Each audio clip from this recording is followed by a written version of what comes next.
Hey now, we are getting over, and I am the Silver King, Adam Silverstein, here to lead you through these hard times. Data with the latest WWE edition of your favorite professional wrestling podcast. That's right, Getting Over is back once again, and we are here to break down everything that happened this past week in the world of WWE. And wouldn't you know it, a podcast that on occasion would be a little bit of a chore, Chris, is now something we are looking forward to even more than usual every week. Of course, when I say Chris, I am referring to Vintage Chris Vanini, the co-host here for the Getting Over Wrestling podcast. He will be on the show in a minute, but I would be remiss if I began any episode of this show without reminding you that Getting Over.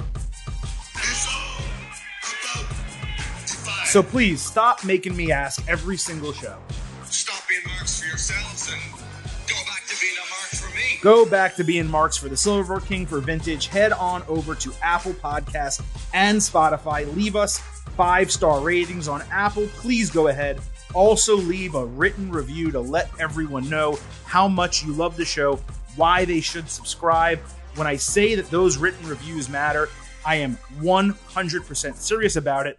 We read all the 5-star reviews we get on the show. So allow me to go ahead and read you a review that tells you why the written reviews matter. A great find from MJ Frunder, 5 stars. I found this podcast after attending AEW and JPW Forbidden Door. I was looking for a pod that analyzed what happened on my drive home. I was immediately hooked by both the Silver King and Chris Vanini. Adam might be a little arrogant at times, but both him and Chris have incredible wrestling minds and know their stuff. The podcasts are in-depth, informational, and thought-provoking. I can't be alone in saying they've rekindled my interest in WWE, parentheses, a product I had mostly given up on besides PLEs, end parentheses, and supplemented my own opinions on AEW. Their thoughtful analysis helps me parse through what I've already watched and encourages me to seek out something that I would have otherwise watched. I can't recommend this pod enough. Hope the guys keep it going for a long time. First of all, thank you for that fantastic review. Let me let you in on a little hint. It's a gimmick, but okay, thank you very much for that. Also, we got 2 long written reviews. The Wrestling Podcast from Gorgeous Goober 45233. I'm currently standing inside my first live WWE event at SmackDown in Greenville, and I wouldn't have gotten back into WWE at all without this show. It is the Wrestling Podcast. There's so much content, and it's impossible to keep up with everything all the time.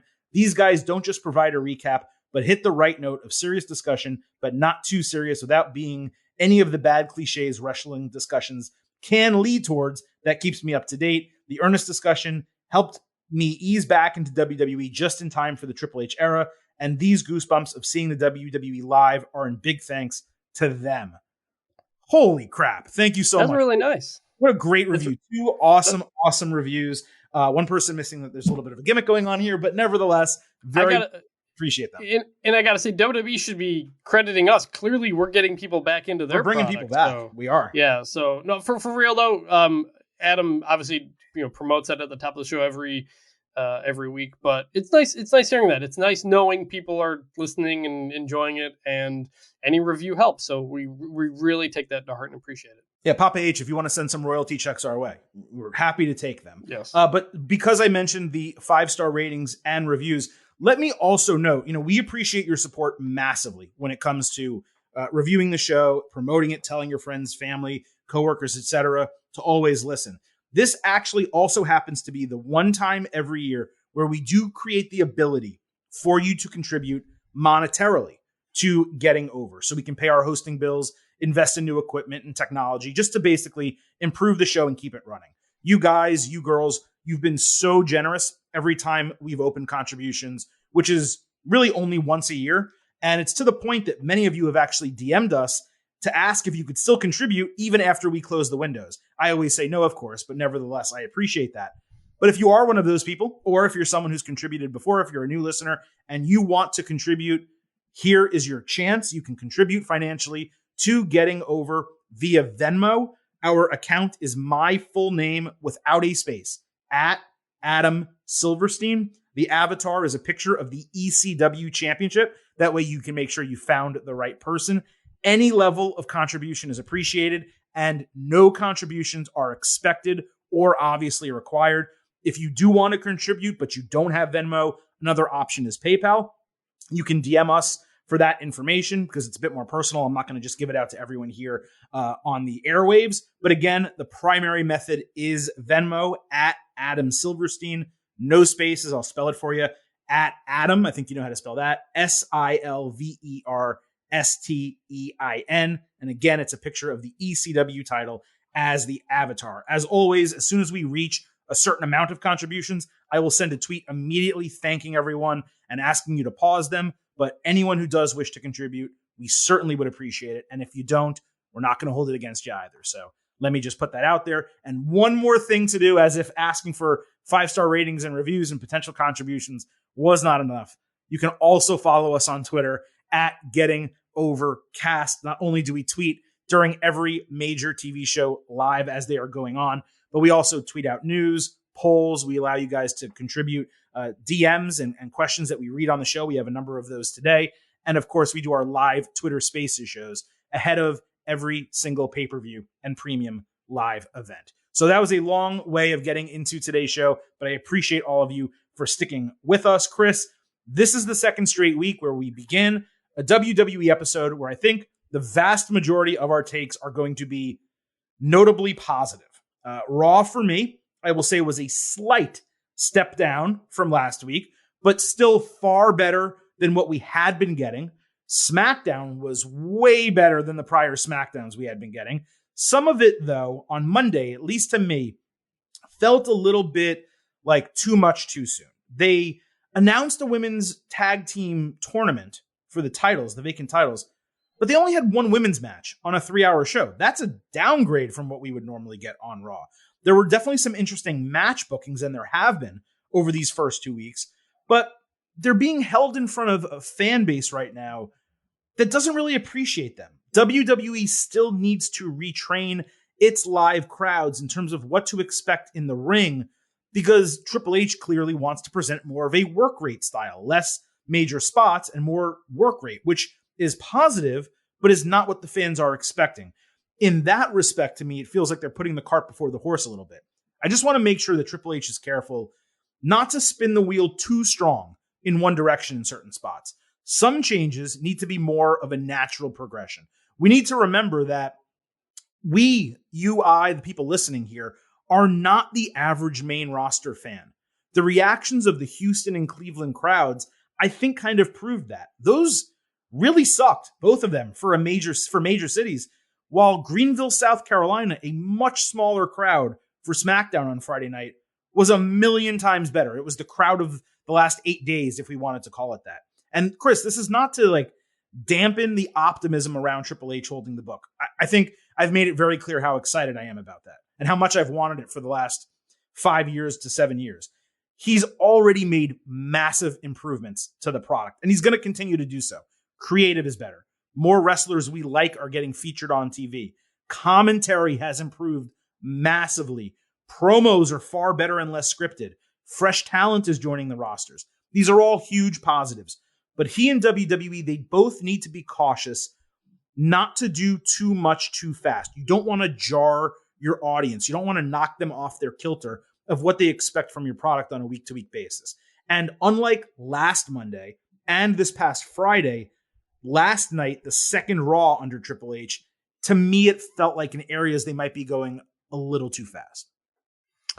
Yeah, partly, I think part of it is just simply it's going to take time for everyone to get adjusted, to figure out that Ciampa is someone you should pay attention to figure out who Dakota Kai and Io Sky are, to figure out some of these other new people who are involved and these new teammates that are coming together and stuff like that. So it is a lot real fast, but I also think people will pick up on it more with time because it's just a lot of new stuff.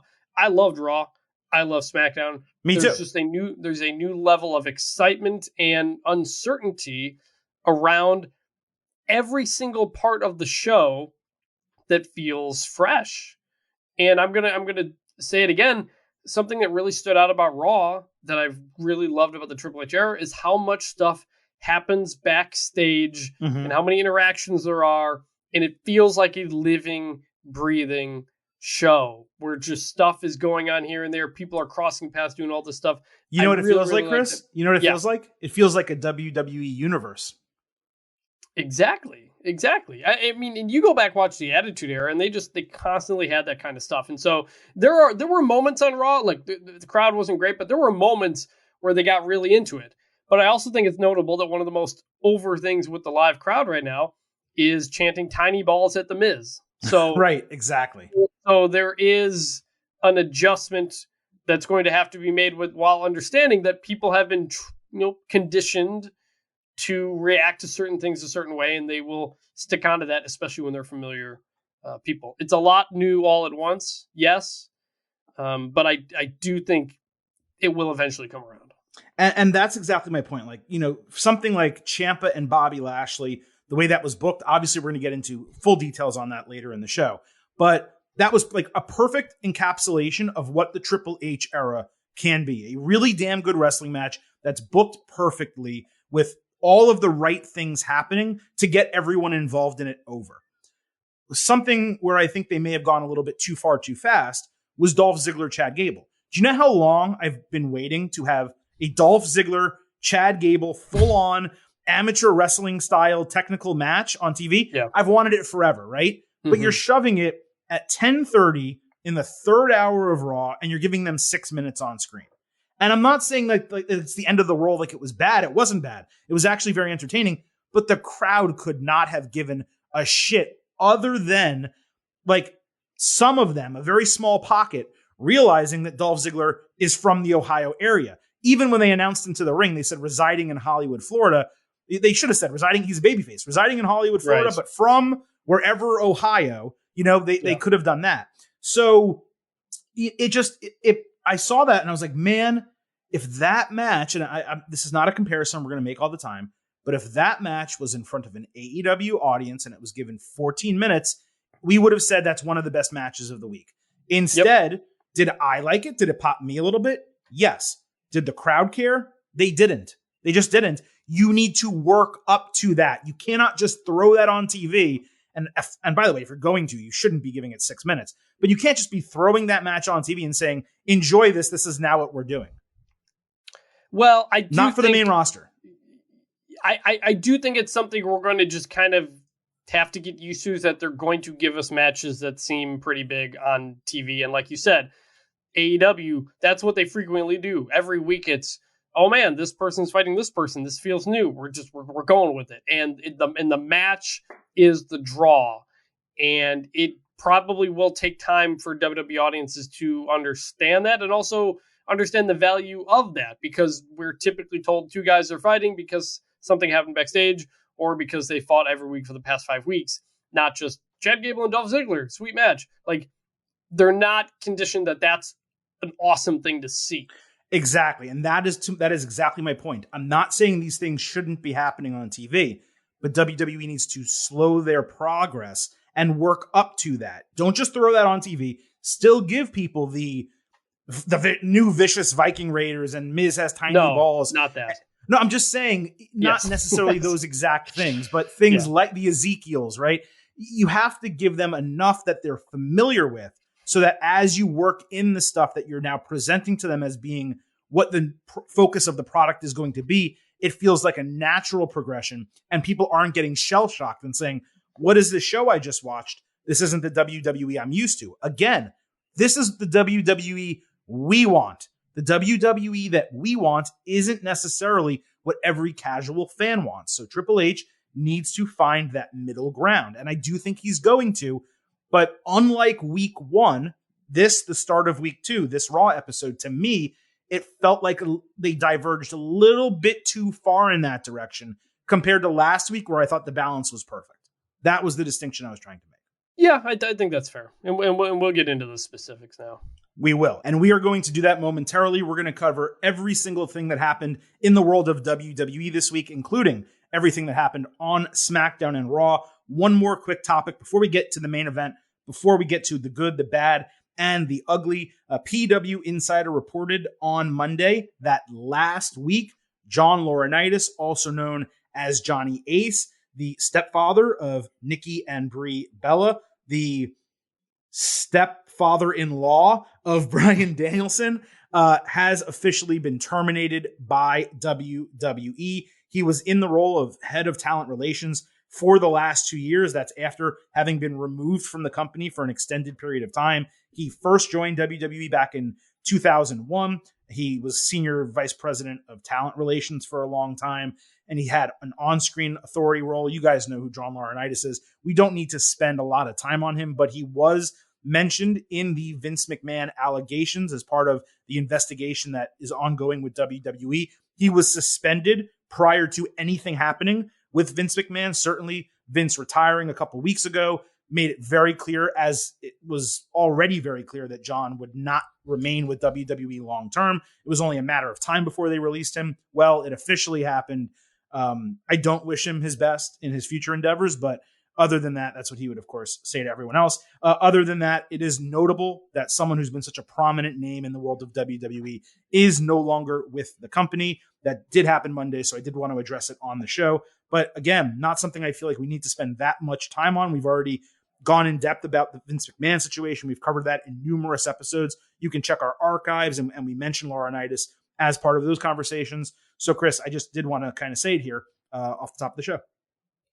Yep, I don't really have much to add other than I saw, people making jokes that they wonder if Laurinaitis was told it was budget cuts, if they called him, if people played that CM Punk clip from 2011 or so, where he kind of ranted at Triple H and Laurinaitis. So, yeah, I mean, he's been suspended. Kind of surprised he lasted longer than Vince, technically, but that's the end of that. Yeah, and also, by the way, the brother of Road Warrior Animal, rest in peace. Yes. So, forgot to mention that as well. So, okay, that is it, Chris. We have a ton still left to talk about. Really everything still left to talk about this week. So let's get right to it and begin, as we always do, by sliding into the main event. And we have two big main event topics this week. The first is the build for Roman Reigns versus Drew McIntyre at Clash at the Castle in Wales, September 3rd, I believe. First week end in September. The Bloodline pulled up to SmackDown in separate SUVs to open the show. Roman Reigns wore some fire red pants. Really, really cool. Sami Zayn later went to their locker room. Jimmy Uso gave him a funny regular handshake, but Jay just wasn't into it at all. Sami learned that Paul Heyman was at home recovering. He wasn't there. He's obviously been his point of contact with the Bloodline really to this point. He wanted to talk to Reigns, but Jay stopped him. Jimmy said, "Hey, I'll text you later." Sami tried again, and the Usos denied him. Jimmy asked Sami to go to production and make sure their entrance is perfect, because that's what Paul usually does. Sami came back later. Jimmy said, "Look, man, a meeting is just not going to happen." Jay was giving him the side eye the entire time, and then he snapped. He said, "Look, the Bloodline, we're all strapped up. We all got titles. You're not pulling your own weight. You don't have shit." This obviously was great. Something as simple as noting that these people communicate backstage and off TV. They have a relationship. They text. It's just such a plus. It opens up the universe. It opens the world to say, hey, what you're seeing on TV in this scripted bullshit that you were getting, it's not the only thing that's going on. I know that you love them pulling up to the arena in the SUVs. Yep. And the idea that they aren't rejecting Sami so much as wanting him to live up to their success and be an equal member of the Bloodline, that to me is such an intriguing way to take this storyline. I presume Zayn is going to go after the Intercontinental title because of it, probably get his ass murdered by Gunther. And I think that's going to be an absolute blast. What happens after that? Does KO move over to SmackDown? Do they team up and go against the Usos? Is that how their title reign eventually ends, the Usos? I don't know, but I am fully intrigued. And the stuff with Sami, I thought there was a chance that it got dropped with Triple H taking over, but they're going in the opposite direction. They're leaning into it, and I absolutely love it. It feels like they've kind of slowly been building it to a point where this kind of could become a face turn for Sami Zayn, where he's consistently just trying to be with the cool kids, and the cool kids are making fun of him, and they're basically kind of done with his bullshit right now, but they know he's still valuable as a lackey to have. It's just a really interesting personal dynamic, and you wonder if there's just a point where Sammy snaps and goes after the Usos or goes after Roman at some point. So yeah, obviously I loved the Bloodline arriving in the SUVs and walking into the arena. It's always a great way to start a show. And Sammy is one of the most talented people on the roster and can always make something work. So this is interesting. You know, they've kind of hinted at it a couple times where Usos are like, you're not really one of us, and Sammy keeps trying and keeps trying and keeps trying. And there's a potential there for a really interesting babyface payoff if they go down that road at some point. But as for what's next, yeah, maybe he goes for the IC title. I guess he kind of has to. It's about all there is to do on SmackDown. So yeah, this is good. It's just so intriguing, like for them not to do what you would expect. It's counter expectation. Dude, you're not part of the Bloodline. You're not a family member. You're not an Uso. Like, get out of here, right? That's what you would expect, perhaps, without Paul Heyman there. Instead, they're like, hey, dude, you're just not living up to our expectations. Like, you got to step up.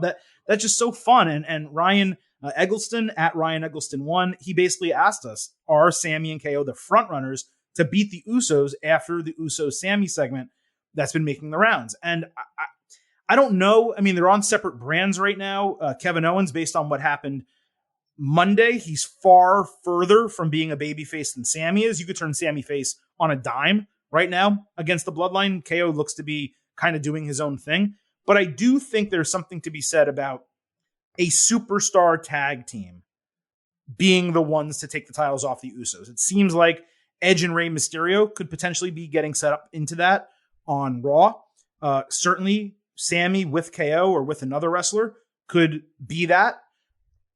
Right now, there is not really, as far as I'm concerned, a legitimate tag team because New Day is not together and they're not going to do New Day Usos because they did it so many times. The Street Profits lost all of their opportunities. Street Profits were the ones to do it. That's why we picked it. They were the ones to do it. And for them not to was shocking and pretty disappointing. I don't think there's a tag team that exists right now in WWE that could do it. There's one other one that I could think of that they could possibly form. That would be DIY. If they brought Johnny Gargano back, split Ciampa from Miz. Boom. Now you have another one. But again, all three of those teams that we're mentioning don't exist right now. So the Usos don't really have a challenger. Yeah, I'm not really sure. And it's kind of been the case for a while with the Usos where there just hasn't been a ton of challengers. Look, they've been the champs for more than a year. They've been at least one of the champs for more than a year. And they've just not had that many memorable feuds or stuff going on because there's just not much going on in the tag division, and that continues. It does. All right, let's keep going here with the main storyline. So the Bloodline entered for the main event. Much improved augmented reality graphic. They had a tree with vines showing the bloodline between the three guys. They got a mix of cheers and jeers, but the crowd did pop loud for Acknowledge Me. And they also briefly chanted Tribal Chief, which was pretty cool. Reigns put over Brock Lesnar, saying he respects him, but hates him. He sent prayers to Paul Heyman, saying he doesn't know when he's going to be back. He's recovering from the F5. Drew McIntyre then entered. And Chris, an awful medieval metal shirt. I couldn't believe how ugly this shirt was. He called Reigns the Tribal Queef, which popped everyone in the arena and online. Roman, our tribal queef. I mean, that's incredible, right? And I'm sure Drew's been waiting a long time to do that. He didn't want to wait to fight.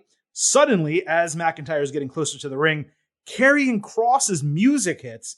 We get the full aesthetic with the smoke. Scarlett is at the top of the stage. Suddenly, Kross attacks McIntyre from behind, drives his head into the steel steps, and takes him out with his finisher, a forearm to the back of the head. Not the best finisher, but that's what he does. Scarlett then went up to the ring, took the hourglass, turned it upside down right in front of Reigns, put it on the ring apron, and Kross pointed to his watch, tick-tock, basically telling Roman Reigns, your time is up. Now, Chris, this was really well executed, mostly because it was completely out of left field, totally unexpected. Kross looked refreshed with the hair, without his gimmick gear. He got his entire aesthetic back with the entrance. Scarlett was with him. She's a big part of the presentation. There was NXT continuity. Commentary used all his slogans and sang his praises. The only mistake in the entire moment was not keeping the black and white aesthetic through the end of the show. They flipped to color when they showed Reigns, then they went back to it, and then they got rid of it entirely. They should have kept it from the moment he appeared all the way until it went off the air. I think you guys all know on this podcast, those listening right now, I'm not exactly the biggest fan of Kross. He was pushed way too hard in NXT. His run as champion was rough, to be kind. What happened to him on Raw with the suspenders and the gimp mask was unforgivable. But that wasn't his fault. It was creative that jobbed out the NXT champion to Jeff Hardy in 90 seconds and then made him look like an absolute joke for the next 1 or 2 months before actually firing him. But I'm not pessimistic about this like others are expressing.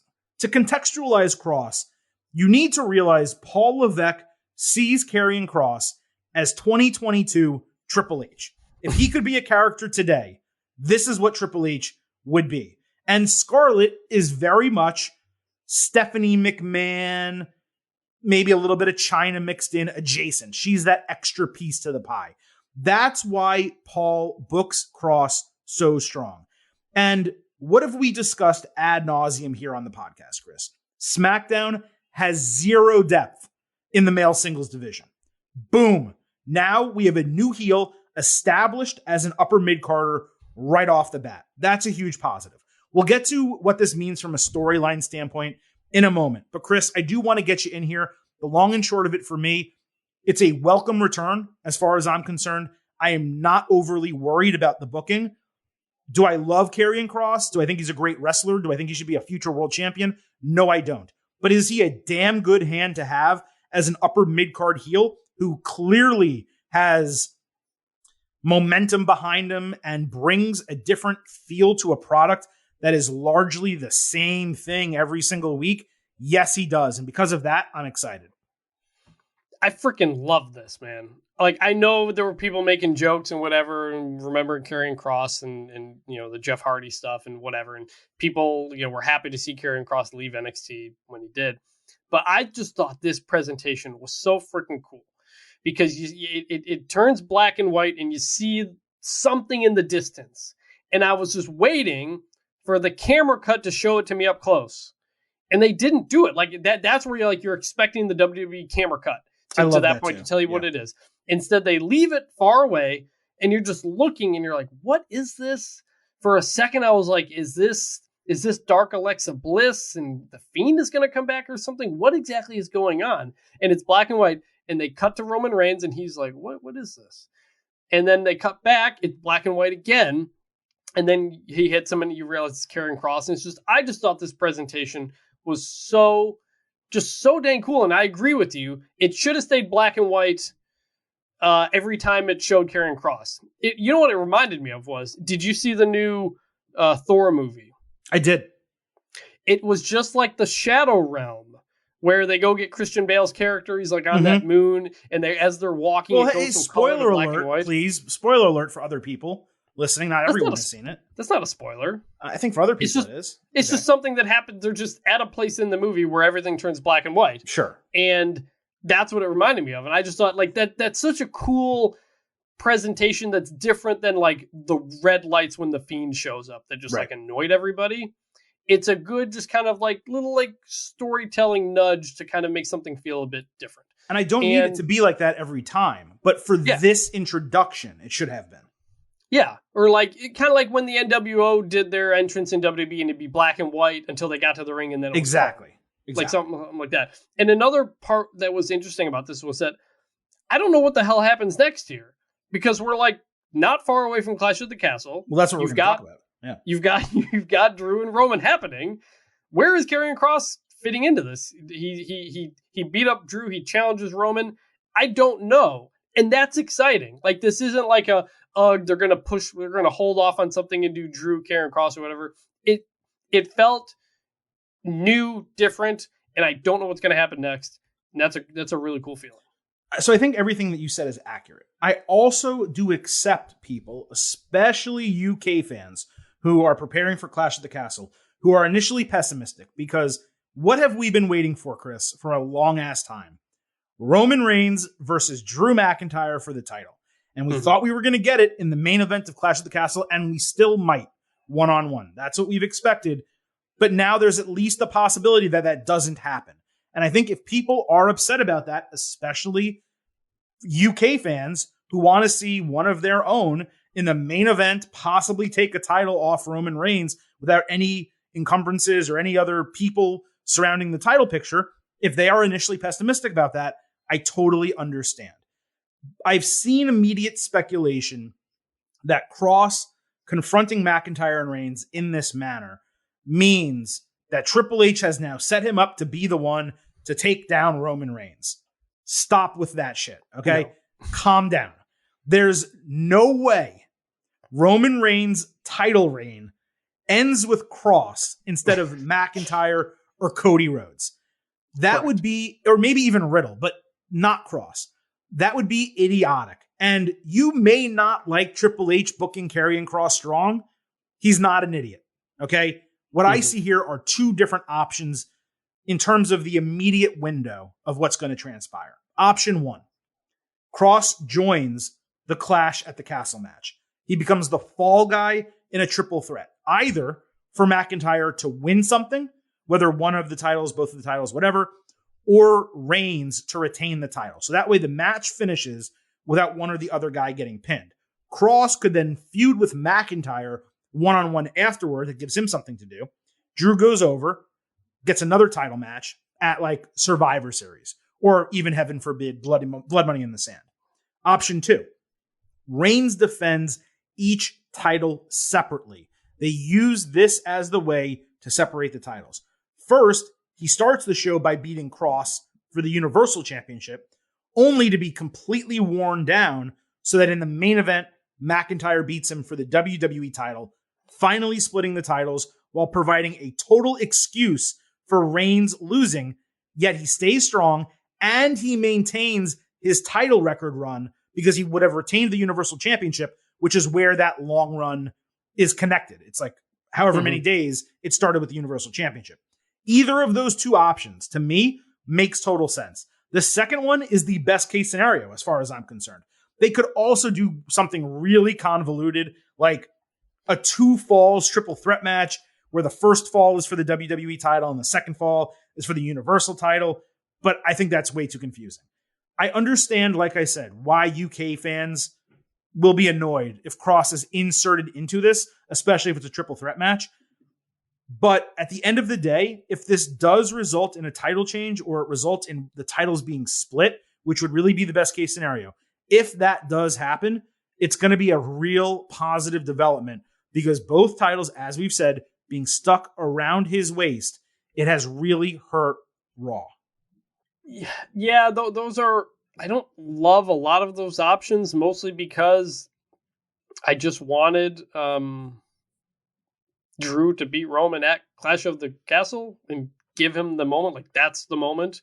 But the having 2 titles thing remains an issue. And if McIntyre takes it off of Roman, it's still an issue. So I don't know. Again, I don't know what's going to happen here. And that I'm intrigued by that while also trusting that Triple H will handle this properly. And this is where it comes back to the way people felt about NXT for a long time and not how they felt about the main roster for a long time, which was ultimately, I trust that Triple H is not going to give us a result that we're going to hate out of all this. But if he does, I'll complain about it. But we're at the point here where I'm going to be given a benefit of the doubt for the time being. Yeah, it feels like Kross is being used as a piece to make something happen, as opposed to be the piece that something happens to. I just think people are kind of being a little bit too pessimistic for some, especially given that Triple H has provided us with no reason to be pessimistic to this point, and we should all have open minds and hearts. Full eyes. What is it? Full eyes, full hearts can't lose. Whatever that is. I never saw that show. Clear eyes, full heart can't lose. Clear eyes. So that's how I feel about Triple H right now. We're in a no-lose situation until it's proven that he's going to screw stuff up, and that hasn't been the case to this point. So, do I love Kross? Is he my favorite wrestler? No. Does he have a spot in the main roster? Abso-freaking-lutely. This character in NXT, it was made for the main roster. It never belonged in NXT. And then when he finally got called up, he lost everything that made him attractive and unique, which guess what? Was not his in-ring ability or promo skills. It's the aesthetic. It's Scarlett. It's that, I almost called her Charlotte. Scarlett. It's that whole, the presence of building a monster. You're building a character around this guy. What would Kane have been without the mask and the gear and the fire? He would have been a big guy who could move pretty well in the ring. It's kind of like Karrion Kross. I mean, Kane was far better than Kross, don't get me wrong, in terms of as a wrestler. I'm simply saying, when what we got to see from Kross when we saw him on Raw was literally the worst possible version of that character that we could possibly get. This guy that we have right now was far similar to the man I interviewed on this podcast a couple of years ago. That type of hitman aura where something special is going on and he's dangerous. You never know what he's going to do. And I welcome he had that the leather. element. He had the leather jacket on too. In this, like that hitman look. It wasn't like a big spooky type of thing. Although I cannot wait for that first main roster entrance. The whole deal with the smoke in the ring and Scarlett singing. Yes, exactly. So, I welcome something different and unique because everyone else, I'm not saying everyone's entrance is exactly the same, but they mostly are. It's normal people come into the ring with sometimes pyro, sometimes not, sometimes good music, sometimes not. Sometimes they get in the ring and there's pyro. Most of the time there isn't. And you're done. Maybe there's an AR graphic here and there. Karrion Kross was something totally different, and he brings an edge to the product that it badly needs. As long as they don't overpush him, I think everyone's going to be very happy with the end result. Yep. All right, so let's move to the second part of our main event. On SmackDown, WWE announced a tournament for the vacant Women's Tag Team Championships. They said it would begin Monday on Raw, which it certainly did, and we're going to get to all of that. But Chris, my very first thought when I saw the announcement was Sasha Banks and Naomi, because announcing this so soon after Triple H takes over with no tag teams really established, it presents the obvious opportunity for Sasha and Naomi to confront the eventual winners for a unification match. We've seen stuff like this happen all the time whenever there's an interim title. You go back to the Shawn Michaels, Razor Ramon situation that led to the original ladder match. It just felt to me good to know that the tournament was happening and that a return of Sasha and Naomi is at least more of a possibility than it's ever been before. And even besides that, just that they remembered that they promised us a women's tag team. That's what I'm saying, that we're getting it back. Yeah, exactly. Yeah, whether or not Sasha and Naomi show up at the end of this, it's good to know that the titles still exist, that they're going to have something. And it, again, is something like, all right, you kind of trust that Triple H is in charge. He's going to make things matter again. So I'm with you in that it feels like it's teed up for a situation where Sasha and Naomi show up to confront the winners. But in the meantime, I'm just excited to have this tournament. Me too. Now, Raw started with the tournament participants announced. They are Tamina and Dana Brooke, Io Sky and Dakota Kai, Alexa Bliss and Asuka, Nikki Ash and Doudrop, Raquel Rodriguez and Aaliyah, Xia Li and Shotzi, Nikita Lyons and Zoe Stark from NXT, Natalya and Sonya Deville. Some quick notes here. Raquel getting the weakest opponent in Aaliyah, it could potentially explain a first round exit. We'll find out whenever that match happens. Otherwise, that team is just absurd to be together. Lyons and Stark being the NXT team for me is a total shocker. Stark is the number one contender for the NXT Women's Championship right now. Nikita is nowhere near ready for the main roster. Now, that might give away Stark losing the title match to Mandy Rose in 2 weeks that I thought she could potentially win. All the other teams make sense, but the field is completely uninspiring. If this was going to be the case, I would have liked a mystery team. I would have liked main roster women going to NXT and picking individuals from NXT, individual women, to team with them for some variety, because WWE, when they announced the tournament on SmackDown, they talked about all the women needing to find partners. So going back, Raquel Rodriguez going back and picking someone she liked from NXT to team with her is far more interesting than just grabbing Aaliyah, who's not going to contribute shit. Plus, you have Dana Brooke, Tamina, and Aaliyah in this. But where's Rhea Ripley and Carmella? Why couldn't Ripley recruit a woman to join the Judgment Day? So I was just really disappointed with this field to start. I have to tell it like I see it. I'm glad they're doing the tournament.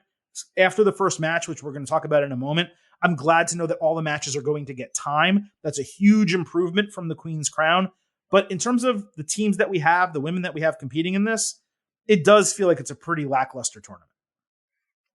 A little bit. I think it's okay. I mean, I think, you've got Dakota Kai and Io Sky in there, and so there's a mixture there. Doudrop and Nikki Ash makes sense. Some of these teams make sense, some of them don't. But you've also we also don't really know yet what the future. I mean, I guess part of them are mixed up in the Bianca Bailey stuff. So you've got some of the top singles wrestlers who are off doing a separate thing. Does Carmella show up in there at all? Obviously, Becky Lynch is hurt. It is missing some of that star power. Charlotte's not around. So it is surprising Zelina Vega hasn't been around in forever. Carmella, Zelina Vega. She's injured and recovering, but Carmella's healthy. But Carmella's healthy. So in terms of who else could be in it, outside of those two, it's kind of what they've got. And I'm fine with it. It's not great, but it's something. And for as long as these tag team titles have existed, there just was not a women's tag team division. So just making a bunch of random tag teams, maybe you find a good couple of tag teams out of doing something like that. And so we'll see. It is a bit lackluster, but I also wasn't expecting, I guess, a ton more. I wasn't expecting a ton more, but I just think it would have been cool if like Asuka went down and grabbed Sarray, or Natalya grabbed Tiffany Stratton. So it's like a veteran and a youngster, and they're teaming up, and you get to be introduced to this new talent. And I'm not necessarily saying that Stratton's ready for the main roster either, because she's not. But certainly Nikita Lyons isn't. And Zoe Stark is literally in a feud where she's the number one contender to possibly be the next NXT Women's Champion. So it just, as someone who watches NXT and thought, man, they really have an opportunity to like shake up this division, to really just have like, and I love Nikki Cross, and I love Piper Nevin, but Nikki Ash and Doudrop, like, they've been a tag team and it's boring. Dana Brooke, no one believes that she's going to do anything. Tamina, we saw what Tamina can do, but we're going to talk about that in a little bit. It's just, I wanted a little bit more. I thought they had a really good chance to like make a statement with the tag team tournament, and instead they kind of just put one together. Is that the end of the world as long as the right winners wind up with the titles at the end? No, it's not the end of the world. I just thought it could be a little bit better. One other thing I wanted to say, with all of these great changes Triple H is making, can we not change Doudrop's name? Like, it's so bad they even misspelled it on the original graphic. D-U-O. They called her Duo Drop, which I guess as a tag team makes more sense. But you don't even need to explain it. Like, I know we always want them to explain changes and why this happens. I don't care. Have her show up one day as Piper Nevin. Call her that. Don't even explain that Doudrop ever existed. Just get her out from under that name, please. I agree. I would love for them to go back to what they were. Nothing more than that. I really like Doudrop, but we don't like the name. Although honestly, I do like her theme. But yeah, bring back Piper Nevin. Her theme's not bad. Yeah. Look, they were dealing with some sort of car accident in the background on Monday Night Raw, so who knows? And we will talk about that. By the way, also, yes, both of them from Europe. So the ability for them to, I'm not suggesting they want them in the finals. Scottish, aren't they? I think they're both Scottish, yeah. So the ability for them to possibly be in the title match at Clash of Champions is great, except they're Nikki Ash and Doudrop instead of Nikki Cross and Piper Nevin, who could then really play into that and get the crowd behind them and be hometown. Like, it would be cool to do that. So I don't know. It feels like a huge missed opportunity with both of them. I appreciated that they tried the Nikki Ash thing. Doudrop, I was so happy they called her up, and she's had some good matches, but they can do far better for both of them. So we're going to keep talking about the women's division because the main storyline on Raw also does kind of intertwine with the women's tag team titles. So Bayley opened Raw. She was really annoyed how much Becky Lynch and Bianca Belair have been featured. She said Bianca would be nothing without her. Bayley said the attack last week was to take advantage of Becky's shoulder and light a fire under the entire division. She asked how she is the only one to realize that Io Sky and Dakota Kai are incredible. She got a ton of heat from the crowd before Belair, Asuka, and Alexa Bliss entered. Bliss and Asuka taunted as potential second-round opponents for Sky and Kai. Belair wanted Io solo. She said, I want to fight you again and finish what we started. But she also wanted a 3-on-3 fight between their groups. Bayley challenged for Clash at the Castle. The faces accepted. And then Belair took a shot at Bayley, and they all brawled into the crowd. Bliss jumped off the barricade to splash everyone. And it was a pretty good brawl that had to be separated by agents and referees. Typically strong promo from Bayley. Pretty impressive also because it's the first time she's spoken in front of live fans in 2.5 years because of the pandemic and her being injured and all that type of stuff.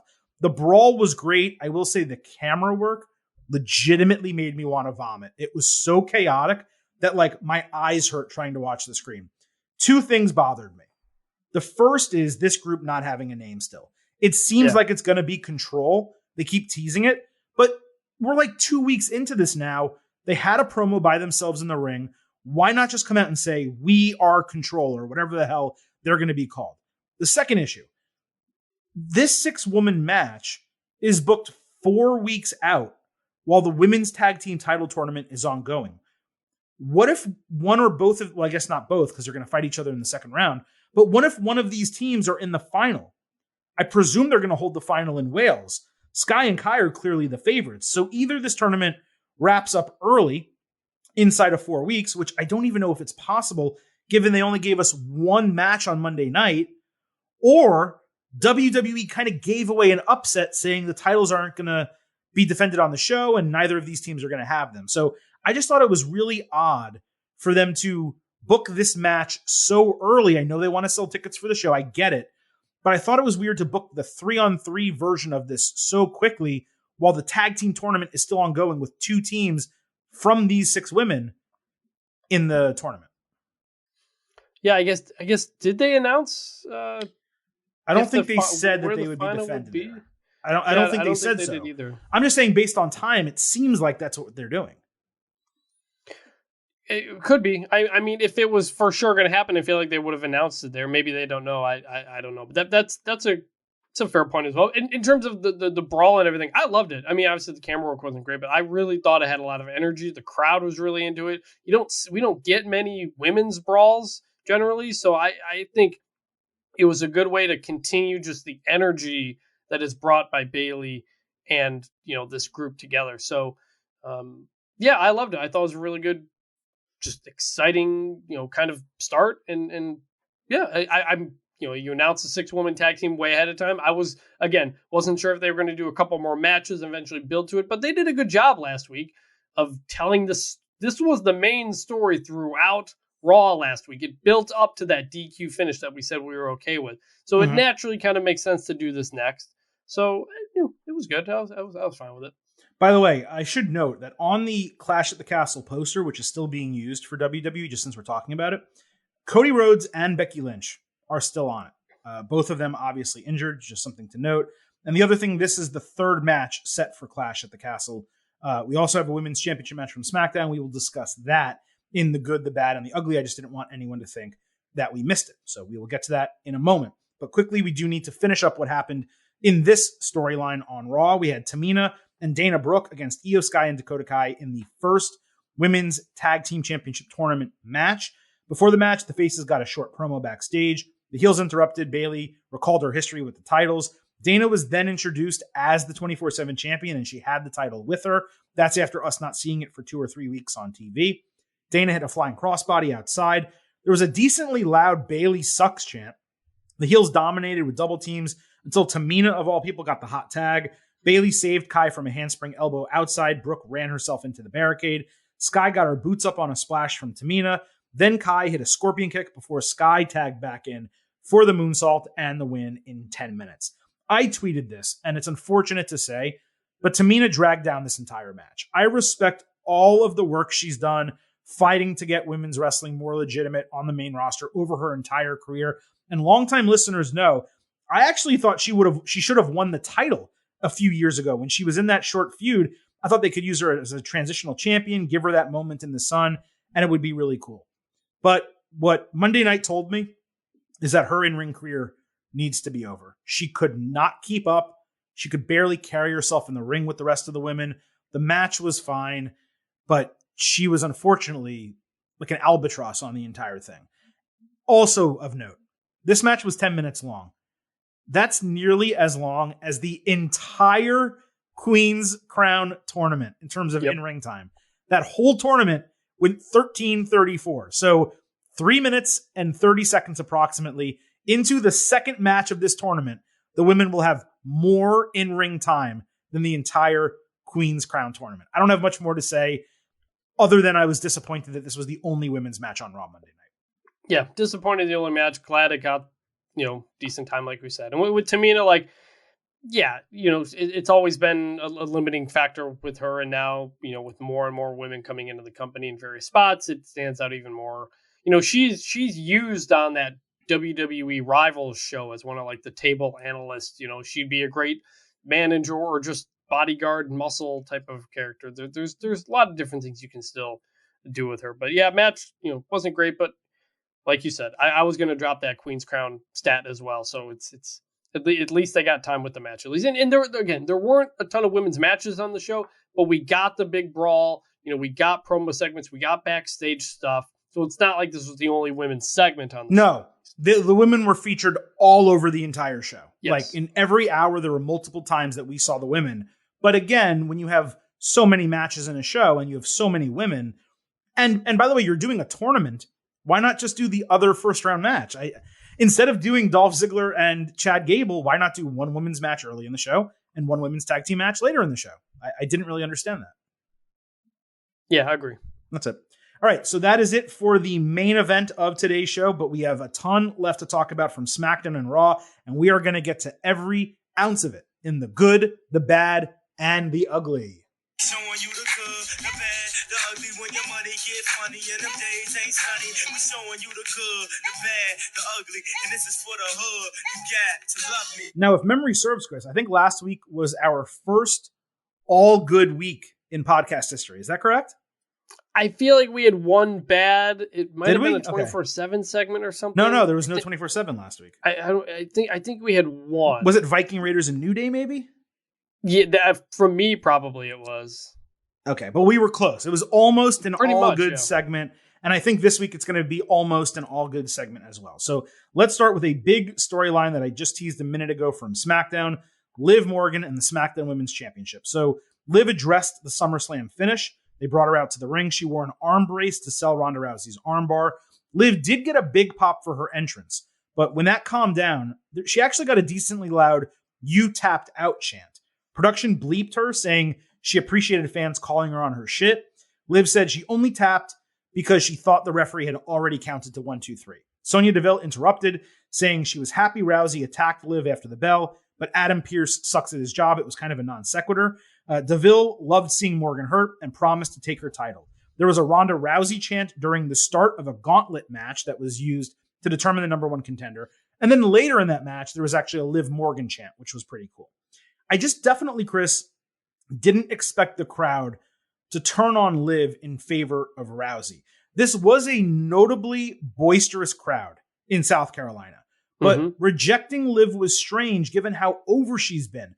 Liv and commentary were both clearly surprised by it. Kayla Braxton was also. Remember when Daniel Bryan called the fans fickle? This is what he was talking about. These are fickle fans. Now, I've seen some opinions turn about the SummerSlam finish, saying it hurt Liv. Could it have been executed better? Absolutely. But the actual wrong idea was not the SummerSlam finish. It was doing this segment, thinking a babyface champion needed to come out and explain herself. WWE fans have told us consistently they do not want one-note, goody two-shoes baby faces. It's 2022. Look what happened with Bayley a few years ago. Look what happened with Alexa Bliss for a period of time. Look what happened with Nikki Ash when people initially were into it, then they overpushed her and they completely turned on her. WWE needed to learn its lesson from all of those women and make sure the same thing did not happen with Liv Morgan. And by putting her out there to explain why she tapped out and should have lost the title was just a bad decision all over, from start to finish. WWE had Liv spend a month smiling and crying and holding up her title and being so happy. There has to be more to her than that. There's the man Becky Lynch, the boss Sasha Banks, the EST Bianca Belair, the role model Bayley, although she's a heel. Liv can be a face, and The fans push her to prominence. That's all fine. But now that she's champion, she needs to be more than a goody two-shoes babyface. Unfortunately, this was bad. I don't know if I would give it a bad. It was a really fascinating dynamic. Getting booed for, like you said, that you tapped out. That's correct. You are right when you said they shouldn't have brought her out this way. This shouldn't be the follow-up to what happened there. That's why it was bad, though. It shouldn't have happened. But in terms of what happened, like, I didn't hate what we saw. Like, it was a surprise to them, clearly. Like, and I thought Liv in the ring doing a promo has always been the weakness of her spot. They had somebody interview her to kind of help her along a little bit. Her reacting to the boos and trying to handle it in a way was a good attempt. Like that was progress from her, I think, to be able to acknowledge that and respond to it. I think back to when Bayley started getting booed, as the hugger, like you mentioned, and she didn't quite know how to handle the crowd at that exact time. So it's an important moment, but you're right. This is where Liv's character has to become something more. And, she's smiling and crying and all this stuff. She wins. She's still talking about being the underdog. Like, you're not the underdog anymore. You technically have 2 wins over Ronda Rousey right now. And you got to be like, I'm a strong champion. That's where we got to get to next with her. And, we'll get into that more. But I don't think this was bad. If you don't think it's bad, then you have to call it good. So it's a low good. Like, it wasn't bad. It was fine. Okay. So, like, I'll give it a low good. All right. Well, we had the aforementioned gauntlet match to determine a number 1 contender for Liv Morgan's SmackDown Women's Championship. It started with Sonya Deville against Aaliyah. Sonya won with an inverted slam called Deville's Advocate in 2 minutes. Felt a little forced to me. Didn't love the finisher either. Sonya then fought Raquel Rodriguez. Raquel hit a corkscrew elbow splash and the Texana bomb for the win in 3 minutes. Raquel then fought Shotzi. She eliminated her the exact same way in a few minutes. That was really the one part of this that disappointed me. I thought Shotzi should have had a nice run in there with Raquel. Rodriguez then fought Xia Li. Xia got some offense early, but Raquel beat her identically in a couple of minutes. Rodriguez then fought Natalya. There was a cool spot with Raquel rolling through a move on the ground, lifting Natalya into a vertical suplex. Rodriguez got a rope break on a sharpshooter and then took Natty off the ropes with a Tahana bomb. And then finally, we had Rodriguez against Shayna Baszler. Shayna worked her arm, which was weird because Raquel was selling a knee the entire match. Baszler caught Rodriguez's elbow with the Karafuda clutch, but Raquel stood up with Shayna on her back and reached the ropes. Rodriguez tried to catch Baszler in a pinning combination, but Baszler reversed it. She held on to the Karafuda clutch and beat a tired Rodriguez in about 6 minutes.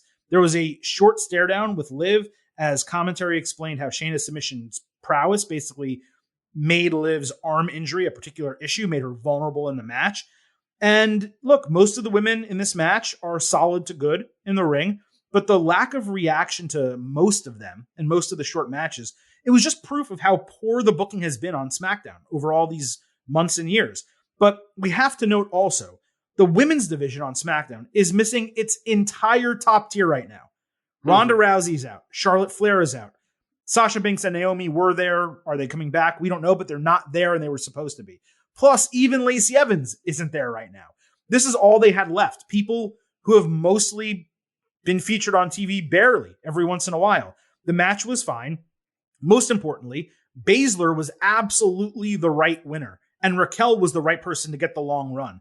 Having Baszler beat Rodriguez the way she did and making a submission specialist the challenger for a champion who has an injury, all of that is super smart. But if you juxtapose this 21-minute gauntlet with, Chris, you remember that 45-minute women's gauntlet we got on Raw like earlier in 2022 with Rhea Ripley getting the run and Bianca Belair winning it at the end? There is no comparison whatsoever in terms of in-ring match quality between this one and that one. This could not hold the candle to that match. I'll say good because the booking was done appropriately, and I'm really not sure that it could have been better than what we got, but it just didn't hold the candle to what we know a women's gauntlet can be with the best women in WWE. I agree, and it's like you said, it's because of the people who were involved. Like just they're either a lot of those people are on Raw now, or they're just injured, or they're not around. Like, this was missing the heavy hitters, so you couldn't go 45 minutes for what it was. It was fine. Sonya Deville to start. I gotta say, I didn't love the outfit just because I think she wears the suits so incredibly well. Now, she was wrestling, so she wasn't going to come out in a suit to wrestle. But I hope, like, if she comes out to do promos or does backstage stuff, that she's not necessarily dressed that way just because I think she wears the suit well. But I got to give a shout out to the finisher that she has, and it's called the DeVille's Advocate. Yeah, I said that. Right. That's okay. Amazing. Yeah, it's okay. I popped so big for that name because I'm a big fan of puns. I wrote it in all caps in my notes.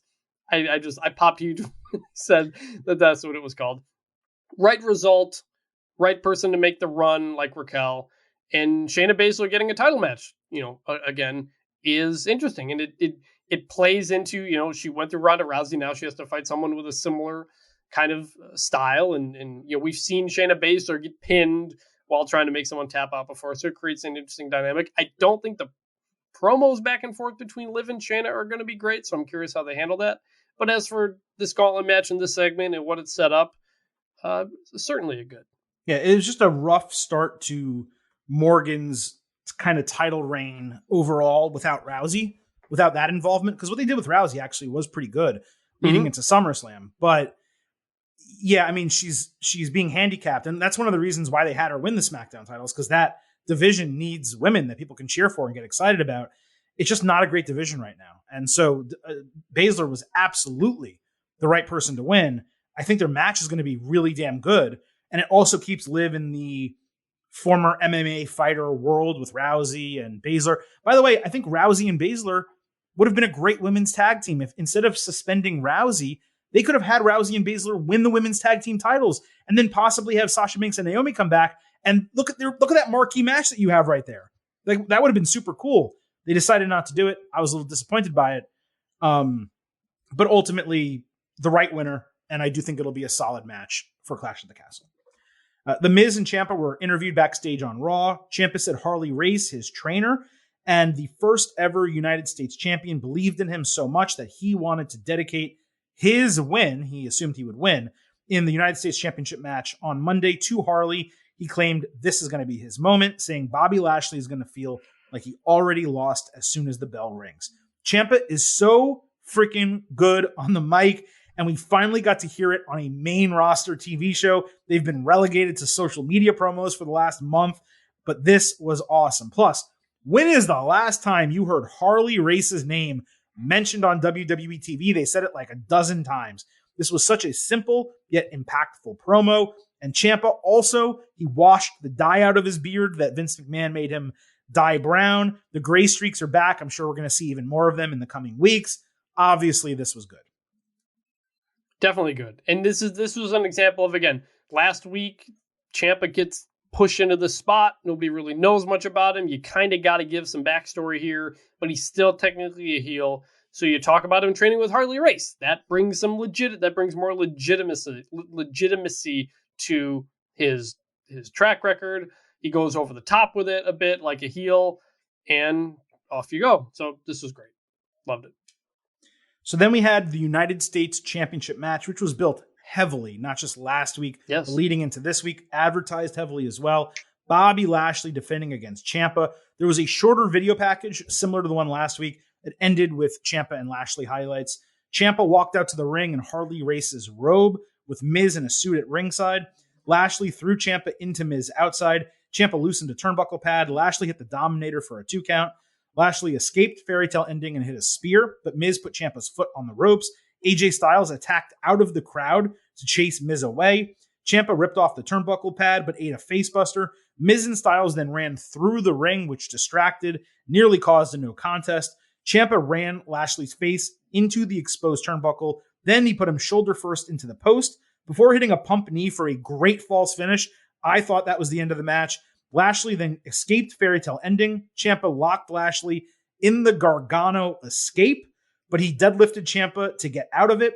Ciampa then caught Lashley in the ropes and hit Willow's Bell, one of his finishers, for another false finish. Lashley caught another pump knee try. He hit the almighty spinebuster and put Ciampa in the hurt lock to get the submission win in 13 minutes. Was this an amazing match? I'm not going to say it was amazing, but it was extremely well wrestled, and the booking was fantastic. As I said last week, it was great for Ciampa to get elevated in this way, but you could not legitimately strap this guy up this quickly by having him beat a main eventer and world champion like Bobby Lashley. The Gargano escape was a chef's kiss of a tease, and Corey Graves calling out DIY, his former tag team champions with Johnny Gargano, was great. The false finishes were enough to create doubt on more than one occasion. I legitimately thought they were going to change the title. Lashley sold his ass off on the Willow's Bell that elevated DDT kind of off the ropes. That was incredible to see. We got respect for Harley Race. Ciampa looked awesome. The United States Championship was elevated all in just 2 short weeks. And we got the proper winner with Lashley retaining and Ciampa being made completely legitimate from the match. Definitely good. And I gave it 4 stars and an A-. This is how you make somebody look good in a loss. This is what we always say. Like having Lashley squash Ciampa wouldn't make Lashley look any better. This both elevated Ciampa to make him look like he could push Bobby Lashley to the limit. There were, like you said, multiple false finishes. I thought it might actually happen, and I was ready to tweet about Triple H or something like that. I was ready for it to happen. They really got me on a few of those. Bobby Lashley comes out of it, looks like $1 million again. Bobby Lashley is super over right now. Remains probably the top male face on Raw. This was great. This was spectacular. This is exactly what you want out of this. 2 guys, 2 very different styles, big guy, smaller guy, and yet it was totally believable.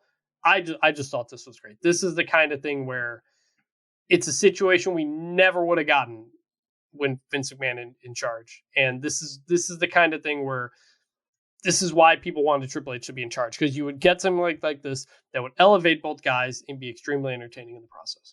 I cannot think of a 2-week or 4-week span where the U.S. Championship or Intercontinental Championship has been handled better than this in the last 2 years or so. I cannot think of a short-term feud that was built, or even, honestly, man, even a long-term feud, but a short-term feud that was built around either title that elevated all the people that competed for it, and gave us not 1, but 4 really good matches. We got the 2 triple threats and the 1-on-1 last week, and we got the title match this week. All of them were bangers to some degree. And everyone that competed in them was elevated from it. This is what the mid-card is supposed to be. You take people, some can lose, others win, some get elevated, they become main eventers, others become upper mid-carders, and you have the strongest guy in your division for the most of the time retain the title until you find that individual person who should be the one to take the title off him. It was perfect. Again, the match wasn't a 5-star match, but the handling, the booking, the creative, last week and this week, you really could not have asked for more. I don't have a single thing that I can criticize coming out of the entire thing. Last week, what did I tell you? I said, the one criticism I'll have, Chris, is if they put the title on Ciampa. And they didn't do it, and they teased us that they were going to do it, and they still didn't do it. I mean, what else could you want? In 2 weeks, we got Ciampa getting a triple threat win, a win over AJ Styles, pushing Bobby Lashley to the limit, revealing that he trained under Harley Race. Think about how much of a foundation of a character has just been built there in 2 weeks. He got a better theme, and he lost the dye from his beard. I mean, the next time we see him in the ring, you have to take that guy seriously. Absolutely, he can beat anyone. He can beat almost anyone on the roster now, in the eyes of the fan, right? Yes, maybe with the exceptions of Roman Reigns and maybe a Cody Rhodes or Lashley. Yeah. Outside of those guys, or maybe Drew McIntyre, he can go up against and beat anyone that you put him in the ring with now. And it's viewed as legitimate. And it's great. So continuing this storyline, AJ Styles and The Miz, because of that, run-in through the match and the attack, they continued brawling backstage, and they ended up getting booked in the main event, a no disqualification match between Styles and Miz. This was announced during the 3rd hour of the show. As I said, it developed during the U.S. title match, which I think was at 10 p.m. anyway, so there was only that time to develop it. Miz literally threw Styles off an announce table over the barricade in a really unexpected spot. Styles took out a table. Miz grabbed the kendo stick that Styles stole for a White Russian leg sweep. Good call out by Corey Graves. Appreciated the ECW reference there. Styles countered the skull-crushing finale, then hit the phenomenal forearm, but Ciampa pulled the referee out of the ring. Styles threw him right back in the ring, but he stopped right as he was about to hit a Styles Clash. Instead, he put him on the ring apron and eventually punched him. He flew off of it into a table outside. Styles then went for the phenomenal forearm back inside on the Miz, but Miz threw a chair at his head and hit skull-crushing finale for a really surprising false finish. I thought he was going to win right there. And then after being silent all match, the crowd didn't make a single noise all match. The crowd starts chanting, "This is awesome," really, really loud. If it was so awesome, why didn't you speak up earlier? Anyway, Styles countered a figure 4 leg lock by booting Miz into a chair that was propped between the turnbuckles. Then he hit Styles Clash to get the win in 12 minutes. I thought the match was fine. The fake out finishes with Ciampa and the chair shot were really cool. And this was good overall because it wasn't bad. Did it hit for me like some major main event match? No, but it got the job done and it ended a show that had plenty on it already. It ended a show with AJ Styles on top and a reminder that this guy is a dude that is a former world champion, one of the best in the business. And this was a potentially good culmination of a story that had been told leading back to the beginning of the Logan Paul stuff. You know, like it was originally AJ was involved in that and then he just kind of wasn't. So it makes sense to kind of bring him back in, do a great match, bring some closure to that, and elevate AJ to remind everybody that this guy can do anything. So yeah, it wasn't the most amazing main event, but it was an exciting match. It was something that had been built to, and you come out of it, with people looking good. So great, loved it. We had Kevin Owens against Ezekiel in a surprise match that was not previously announced. Owens attacked him immediately at the bell, throwing Zeke into the announce table and the ring post, and then hitting his infamous apron powerbomb all inside of 45 seconds. KO stood stoic over Zeke as he didn't move, and then he laughed at him in the ring as paramedics attended to him. It was called a no contest, I presume, because the bell never rang afterward. Later in the loading dock, Owens said he knows who he is, and with more people watching Raw now than in a long time, he wanted to remind everyone in the back and all of the fans that this is still the Kevin Owens show. And I should also mention, because I didn't earlier in the show, Raw last week, this is what Owens was referring to, Raw last week had its highest rating since 2020. That is how much interest was generated coming out of SummerSlam and with this being the Triple H era. So March 2020. It was the first no fans Raw. So pre-pandemic, early 2020. So it was the highest rated Raw since then. Now we should note this week, we obviously tape the show before the Raw ratings come out. Given what happened, major breaking news story. Also Better Call Saul. I think it's the second or third to final episode. There's a lot of competition for Raw this particular Monday night. I don't expect the rating to be what it was last week. Hopefully it's still high, but there was a pretty big news story here in the United States that I think is going to eat into its rating a bit. But nevertheless, that's what Owens was referring to. But Chris, this was everything, dude. Like, we got the original prize fighter KO back from NXT. WWE addressed a feud that ended but was extended because they were going to do the King of the Ring match, or not the King of the Ring, the Money in the Bank qualifying match. I'm sorry. So they extended it unnecessarily, but they said, hey, you remember that thing that we extended for no reason? We're just going to end it to you. We're not going to forget that we did that, but we're just going to have Owens absolutely murder Zeke, who I presume is going to return either as Elias, adopt another gimmick, or maybe even go to NXT. My beard, how long it takes to grow my beard is any indication, it's probably going to take him 3 or 4 months before he gets back to grow that thing out again. But this was smart all the way around, especially because more than anything else, it established Owens again as a violent, dominant force. Again, it gave someone an edge that they had been missing because Owens has been doing comedy shit. Just like Karrion Kross over on SmackDown, now we have violent, no idea what he's going to do next, Kevin Owens on Raw. Plus, Zeke needed to end. I think you and I both liked it. We agreed it worked. But after the KO feud, there was really nowhere else to go with it. How long are you going to gaslight people? Eventually, there has to be an end. So for me, everything they did with Owens, getting rid of Zeke, this was good. When Kevin Owens first comes out for the match with Zeke, I was like, what? I was like, we're doing this again. This is so weird. This is such an old WWE thing to just bring back.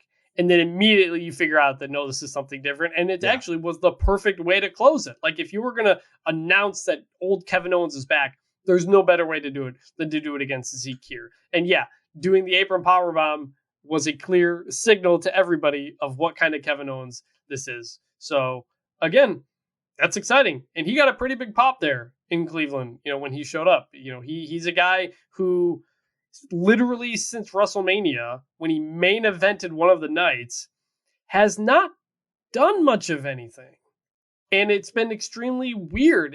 The Ezekiel stuff, we thought it was really funny for a while. It did what it was going to do, but we were waiting for Kevin Owens to get out of that and into something bigger, and it just never happened. So this is a really good sign for obviously one of the most talented guys on the roster. Now, we did bury one of the more interesting things that people are talking about coming out of Raw, but the reason for that, Chris, was because we wanted to kind of go through all of the other segments that this intertwined with. So we saved it for this moment. So while Owens was cutting his parking lot promo, there were a bunch of people in the background, including Doudrop and Nikki Ash. They were gathered around a black Mercedes that ran into some like big red metal or concrete box or something. I couldn't really tell what it was. Later in the show, Doudrop and Nikki cut a promo about their match next week. They're facing Bliss and Asuka. Bliss and Asuka answered them with a promo from the parking lot. And in the background, you saw the car being loaded onto a flatbed trailer. Then Bayley, Io, and Dakota came up to talk shit to Bliss and Asuka when suddenly a bunch of police ran from the car past them in a hurry. So fast forward to the main event. After Styles and Miz, a guy wearing all black was shown being tackled by police right at the barricade. This is the final 2 or 3 minutes of Raw. And at the very last moment, as the police are dragging him out, the person's hood is flipped over, and one could barely see in the distance that it's Dexter Lumis, formerly of NXT. And then commentary, I think it was Byron Saxton, under his breath, very lightly, he said, "Is that Dexter Lumis?" And Raw went off the air. Now, we've talked about for ages, Chris, how WWE, and you mentioned it earlier in today's show, it needs to have its own world backstage. Multiple storylines intertwining, action happening that plays into present and future stuff. I thought the tease with the car early in the show was perfect. It piqued my interest. Out of all of his roster moves, I didn't expect Triple H to call up the NXT parking lot, but it seems like that's what's happening. Now the Raw parking lot or the WWE main roster parking lot is apparently just as dangerous. Even the second segment worked, where all the women are there and the cops run by them and you're like, what the hell is this? What's going on here? But I will say I did feel it was a little rushed to do the reveal at the end of the show instead of stretching it to next week, having us ask for an entire week, what was that? What's that going to be? What the hell is this whole thing about? Now, they did not give us a blatant reveal with like Michael Cole, oh my God, that's Dexter Lumis, or something to that effect. So it was still way better. And it was not a blatant reveal. It was very light, and you had to maybe have watched NXT to know who it was, either by face or by name. But it did feel to me like it could have been stretched out one more week, as opposed to all being done in that moment. As far as Lumis goes, I like him fine. The debut was kind of odd. I know Lumis's character is odd, so it's fitting that his debut would be odd. But this went from really awesome and intriguing for me to just thrown all together inside of one show, revealed right away. It's also one thing to bring in like an NXT champion like Kross or huge names like Io Sky and Dakota Kai.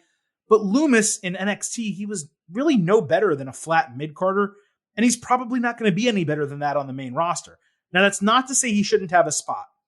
But Lumis, like Kross, he's kind of like, once you get him in the ring and you get away from the character, it's kind of generic, slow, relatively boring as a wrestler.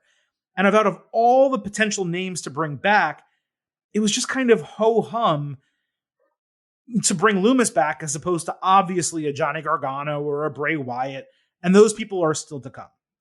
I'm also not trying to say that there was a problem with bringing Lumis in here, but it did feel like it was creating something new for the sake of creating something new, not necessarily something exciting. As long as the main roster fans are intrigued by someone who maybe they don't know or haven't seen before, then I guess all of it's going to work out in the long run. And you are probably someone who didn't watch this version of NXT as much, so maybe you're not as familiar with Lumis as I am, someone who has never missed an episode of NXT. But I just felt like it lacked something in the end, and Lumis is not someone, despite me liking him, he's not someone to get as excited about as Io Sky, Dakota Kai, and even to some respect, Karrion Kross. It feels like each subsequent reveal is getting like less and less interesting, if that makes sense. Well, I think you're overthinking it a bit just because you know know the entire history of Dexter Lumis and NXT. I don't watch it every week. I know who he is. I'm familiar with some of it. The point of this was to be like, wait, what the fuck was that? Right. And that's it. And that's what it accomplished. And starting with Easter eggs in the background, and you're not sure if something's real or not, and then you remember anything on TV and wrestling is supposed to be on TV. And you just kind of like the way people watch other shows. Like, oh, there's a reference to something there in the background or something like that. It's now creating a spot where if there's something going on in the background of a WWE promo, like, you got to pay attention to it. I have my computer up when I'm watching Raw. I'm on Twitter doing other stuff as Raw is playing. I'm not looking, the entire time. This is creating a reason for me to have to pay attention, even deeper for stuff like this. And then you're like, yeah, like, what the hell is going on? I got to keep watching the show because I need to figure out what exactly this is. Like, nobody really knows. And then, you pull Dexter Lumis away at the end. I agree. I liked all of it. I think I maybe wouldn't have said, is that Dexter Lumis? When Byron said that, like, he said under his breath, it wasn't like a big reveal, but I think I wouldn't have said it at all. I think I would have kept even more of that intrigue going forward to only the people who recognized him, knew who it was. But other than that, like, I don't think, signing Dexter Lumis doesn't mean you're not signing Johnny Gargano or The Fiend or whatever. I know. And we've talked about how there needed to be just some more depth on the roster that had been gutted for 2 years. So I don't know I don't know. I have no idea what it's going to happen next. And again, kind of like what I said with Karrion Kross, is like, that's interesting. Like, I'm curious to see where it goes. I don't think Dexter Lumis is going to be in the world title picture or something like that. So we'll see. And I trust Triple H to make something interesting out of it. Yeah. The other thing just to remember when I say this, I'm really not criticizing it as much as I'm just noting that when there's debuts and reveals and things like that, the goal of them is to excite the crowd. It's to really get you excited. And Io Sky and Dakota Kai were major pops. Like that resulted in huge pops at SummerSlam, and people really got talking about, oh my God, what's next? Karrion Kross, he's not universally beloved, but they debuted him in the #1 program that the company has going for it right now. So it's a big moment. It felt like this was a downgrade from those. And yes, you're not going to have every single person debut in a main event storyline. I totally get that. But given the momentum that they have, it felt to me like it would probably make more sense to, if you're going to keep debuting people, keep that up before you start doing the mid-card and low-card debuts and things like that. The other thing to consider, and we mentioned this when we did our long diatribe about Triple H and what changes to expect and which ones not to expect, let's not forget that when you look at the list of WWE releases, the vast majority of the top tier people that would be great surprises to return are in AEW. These are all people that have already been signed elsewhere. So WWE, from its own set of releases, actually has slim pickings.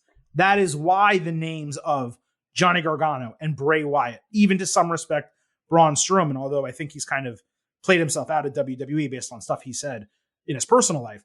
But that is why those types of names are really going to raise the rent, and someone like Dexter Lumis may not. As far as your point about saying his name versus not saying his name, old WWE, Vince McMahon WWE, everyone would have played dumb. Oh my God, who is that? We've never seen that person before. Just like Doudrop coming up, you never knew she was Piper Niven previously. You didn't get to see anything about her in NXT. They're not doing that now. Byron Saxton and Corey Graves are both completely familiar with NXT. Both of them were there. They were commentators there. They wrestled there. So they are going to know who Dexter Lumis is. So you cannot have Lumis show his face and have no one briefly mention or under their breath mention who it might be. You can't have them acting dumb, because that's the new direction of WWE, treating NXT like it's something that's real and that matters, as they did with Ciampa, as they did while propping up Shayna Baszler, as they did with Karrion Kross, and now as they're doing with Dexter Lumis. So they had to say his name.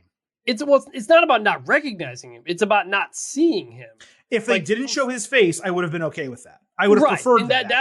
It wasn't like big zoom in on his face either. You know, they like you saw it kind of in the background, and then the camera pans back to AJ Styles celebrating. So it was it wasn't meant to be like a, oh, here he is. Who is this person? It was my point was that they didn't recognize him, know what was going on, because it wasn't part of the script, you know, in kayfabe, and you don't really know what the heck was going on. Like, wait, what was that? Who was that? What was that? I don't know. That spoke to what I was saying. That spoke to what I was saying, though. I was saying they shouldn't have done the third part. They shouldn't have done the full reveal. You're saying I'm okay with them doing the third part, but they shouldn't have shown his face. Well, no, I haven't gone back and watched the segment, so I don't remember exactly how clearly you saw him. Not very clear. It was very far in the distance. Yeah. Right. That's what I'm saying. So it's, I think you can still get away with saying, wait, what was it? Because it wasn't clear. He wasn't up front. It was a little blurry.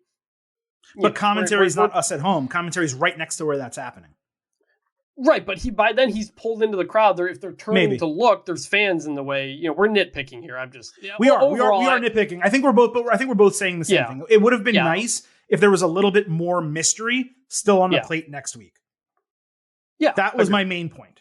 Yeah, but the overall point was for most of people who don't even know who Dexter Lumis is, to just be like, wait, what the heck was that? Like, for a second, I thought somebody was actually trying to enter the ring. Like, I thought a fan was trying to get in and security had gotten him. Like, you can just leave it at that.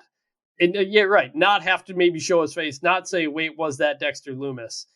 Because those other previous segments were like, wait, what the heck's going on? And if you kind of just throw in another, what the heck is that going on?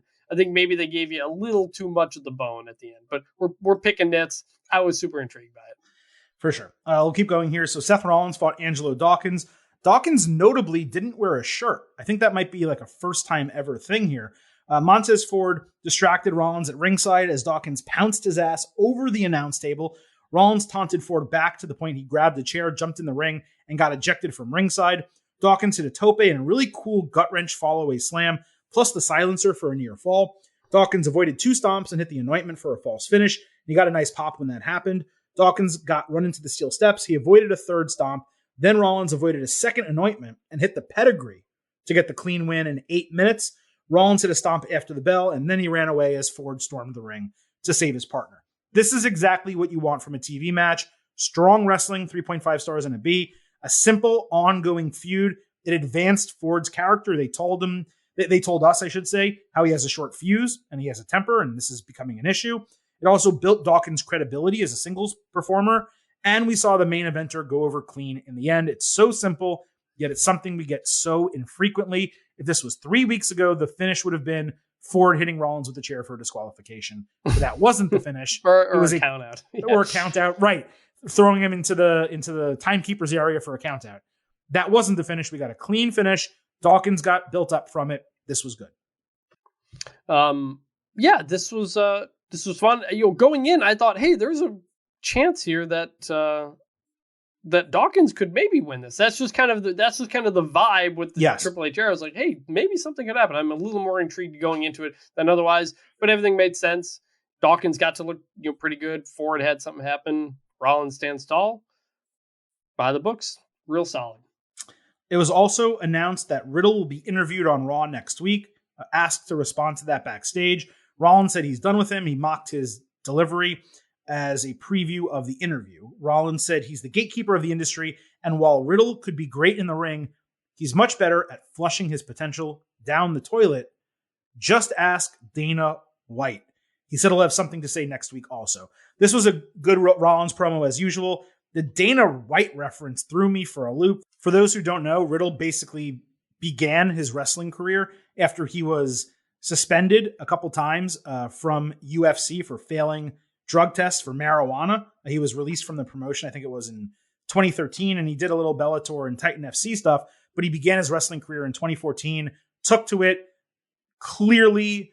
I mean, as good as he was as an MMA fighter, he was actually pretty decent, but clearly took to wrestling like right off the bat, and now he's the guy that we know. He's had a crazy independent career, was really good in NXT, of course. Now on the main roster, I'm going back pretty far, but it all started with him and Dana White feuding over his drug test suspensions for testing positive for marijuana. So for Rollins to call back to that, which something that has never been referenced on WWE TV, at least not on the main roster. It may have been mentioned once in NXT. I thought that was awesome, and it was just a damn good promo. Yeah, that was, like I said, kind of exciting and surprising and intriguing. And yeah, it was good. Edge tried to make amends backstage for the spear last week on Dominic Mysterio. Dom shoved Edge instead of accepting his apology and stared him down. Ray said, look, Dom, I've known this guy for 20 years. Dom's like, dude, Dad, you've known me for 25. And he stormed off rather than accept Edge's apology. Later, Ray told Edge he couldn't find or reach Dom. Edge offered to join him at ringside. Ray said he knew Dom would be there for him, and Edge showing up could actually make things worse. This marked the first signs of life and personality that we've ever seen from Dominic Mysterio. Hugely welcome development. It was also funny that Ray said knowing Edge for 20 years meant Dom could trust him, given Edge has been a turncoat son of a bitch for his entire career. If anything, knowing Edge for 20 years would mean that you shouldn't trust this guy, the ultimate opportunist. But that was just funny to me. It wasn't really a plot hole or anything like that. They've been partners before. Again, I do think Edge and Ray becoming partners again is something that makes sense. But this whole backstage interaction, Dom showing some balls, standing up for himself, really good. Really good follow-up to what they did the previous week. Like we talked about, it seemed like they were going to do Mysterio Edge, but you got to find a way to get Dominic out of it in some form. And this is a good way to do it. I loved that. I've known him for 20 years, and Dom just being like, I'm older than that. like I'm your son, basically. So right. It wasn't meant to be funny, but I thought it was funny, and it was good. Like, the most emotion we've seen out of Dominic in a while, and kind of curious if this could lead to Dominic eventually joining Judgment Day. Kind of like they offered to him a while back. And whatnot. Now that he's pissed off, maybe he turns against his father. Something we've been waiting for a long time. So, yeah, this is definitely good. So we had Rey Mysterio against Finn Balor. This started with Balor saying fear isn't real and Judgment Day isn't scared of the Mysterios or Edge. He said danger, though, is real, and I am danger, which I thought was a pretty cool line. Damian Priest said they'd hold off beating Edge until WWE returns to Toronto in 2 weeks so he could embarrass him in his hometown. So we're getting an Edge TV match in 2 weeks, which is pretty cool. Balor hit the first of 2-3 Amigos before Ray reversed the third. Priest outside got his head in front of Balor's to eat a 619.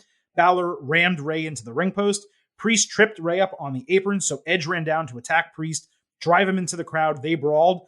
Ray hit a code red for a near fall. Ray avoided a coup de grace after a missile dropkick. And then as he set up for the 619, Rhea Ripley carried a bruised and beaten Dom out to the stage area over her shoulder. Balor caught Ray. He was distracted with the coup de grace, and he got the win in 15 minutes. Dom, later backstage in the trainer's room, was selling his ribs. Ripley was conspicuous by her absence the entire show, so it made a ton of sense for that to be the finish for the match. The wrestling we got was entertaining.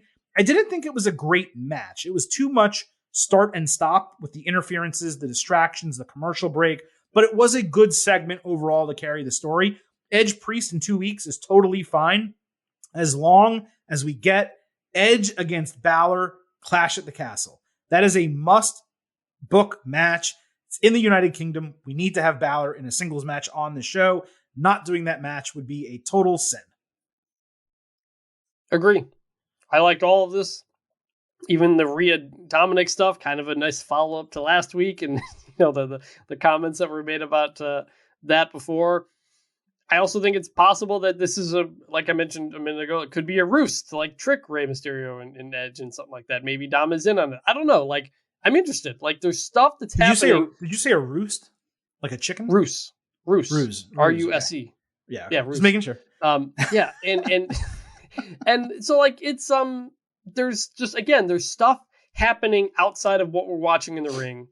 And that's just, it's always interesting. It makes me keep paying attention because I don't know what's going to happen next. That's the number one thing you want out of wrestling.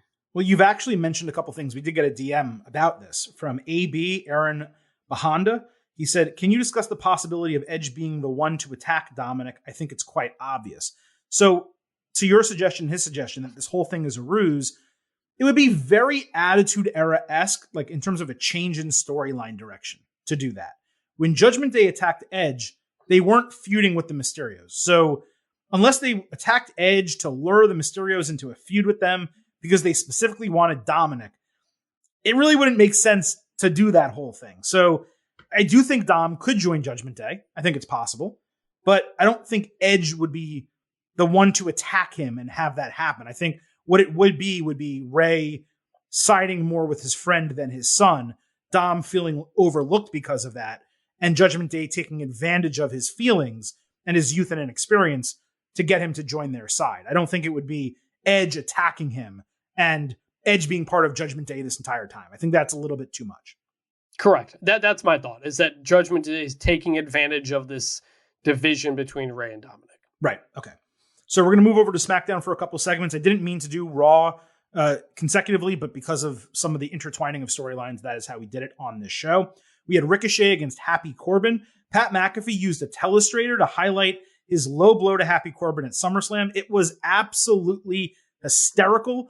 Wrestlers made fun of Corbin backstage. Then Ricochet stepped to him and challenged him for a match to open the show. By the way, Chris, McAfee should have this telestrator every single week. Not only is it great for his character, but as a football guy, he actually knows how to use it, and it adds like a sports aspect to the entire production. Like, he can do it for comedy, but he can also do it for serious stuff. Imagine having the telestrator for the Usos with the shoulder up, right? And for Liv Morgan with the tap out situation. They could have used it for all that stuff. Seeing him break down key moments in matches or finishes would be so damn interesting. So this is my official petition. Pat McAfee should have a telestrator every week on SmackDown. Yeah, I like that idea a lot. I think that would be an interesting new aspect to just make it more fun. And look, McAfee was out of control on he was but like, not in a bad way. Like, no, people were great. into it. Yeah. It was great. He was absolutely wild. So as far as the match goes, so fans chanted bum ass Corbin, and they also chanted McAfee, which I hadn't heard before. Rick went sky high on a back body drop. He came back with a springboard clothesline and standing shooting star press for a near fall. Corbin hit an inverted fireman's carry neckbreaker for a false finish. Fans chanted bum ass again. Rick ate deep six for another false finish. He took a choke throw off the top of the ring post onto the top rope. McAfee then stood at commentary to distract Corbin. Rick put Corbin's leg out. He pulled it out from under him, so he straddled the top rope. Then he came back with the recoil and a picture-perfect shooting star press for the 1-2-3 to a massive pop from the crowd in 12 minutes. I was at 3.5 stars and a B for this. It would have been higher without the distractions and all that type of stuff. They were on their way to an A- match, but obviously that stuff happened. After the bell, McAfee stood on the desk, and he had like a foam football. He threw it to Ricochet. Ricochet caught it. He threw it back to him. Then Pat punted into the crowd. It was so random. McAfee put Ricochet over the entire match on commentary. He also mentioned how Corbin needed to hit rock bottom in order to find himself again. Also, the crowd was on fire for the combination of McAfee and Ricochet. Plus, obviously, they hate Corbin. When you talk about a perfect mid-card TV segment, this is it. A nice match, putting over a babyface, simultaneously not hurting a heel. Commentary spent a ton of time putting over the face. They explained why the heel losing was important, why it was key to his storyline and his character. And on top of that, yes, Ricochet is already over. But using McAfee to give him extra rub and elevate him even further out of nothingness was so freaking smart. It seems like we may possibly get McAfee Corbin as a rematch. I don't love that, but it does make sense if they're going to do it at a major stadium show, whether it's Castle, Blood Money, whatever. And if you can't already tell, Chris, yes, this was definitely good. What's the best way to get Ricochet over? It's to just let him be Ricochet and do cool shit. Like, that's exactly what you do here. The people get into it. McAfee boosted it up, and that's exactly what you kind of want from a commentator and an energetic person like that. This crowd was on fire for this match. Like, it felt like a huge deal. It felt fresh. It was a new kind of matchup. You know, we're so used to Corbin just fighting the same people over and over and over again. This was great. This was everything about this was good. The bit about the punt and the football, it was random, didn't really do anything, and was probably something you could have even done during commercial. Right. Which brings me to something that I saw happen on Raw, which was, I don't know if this was new or not, but someone I know who was at the show showed me, put out a picture of them doing a DX cam during the commercial break. Like a kiss cam or something like that. And you have people doing stuff like that. I was just thinking, like, whenever you normally go to a WWE show, the commercial breaks, you're just getting commercials over and over again. And like this kind of fan interaction stuff during those moments is a great idea to just keep the crowd, into it in general. And again, the McAfee thing happened during when the cameras were on. But this some different things that are, again, happening under a new direction that I think are maybe much needed, like little things that can be done to just get people more into things. So I thought that was interesting. Absolutely. Also on SmackDown, we had Shinsuke Nakamura against Ludwig Kaiser. The stipulation was Shinsuke would officially earn an Intercontinental title match with a win. Nakamura hit his sliding powerbomb. He shit-talked Gunther, only to eat a basement dropkick from Kaiser through the ropes. Kaiser countered Kinshasa with a European uppercut for a near fall. After some counters, Nakamura hit a spinning heel kick and Kinshasa for the win in 9 minutes. Really nice pop from the crowd after the bell. As I said, the Greenville, South Carolina crowd was the best WWE crowd of the entire week by a good margin. After the bell, Nakamura went right up to Gunther face-to-face and taunted his ass. The match and booking here were good. Most disappointing was an announcement that the title match would be next week when it's perfect for Clash at the Castle. I mean, Gunther's Austrian. Like, I don't know why you wouldn't do it overseas and you would just do it on SmackDown. They're elevating the United States Championship. Why would you not ensure the Intercontinental Championship is defended outside the continent on a major premium live event? Now, there's still plenty of time to get Gunther another opponent for that show, but Shinsuke made all the sense in the world to be that opponent.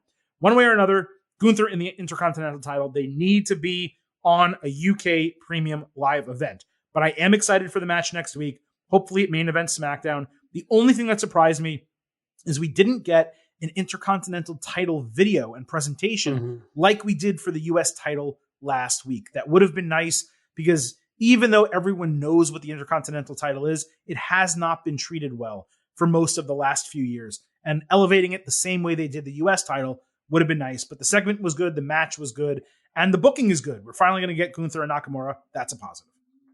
Yeah, I'm glad we're finally getting that.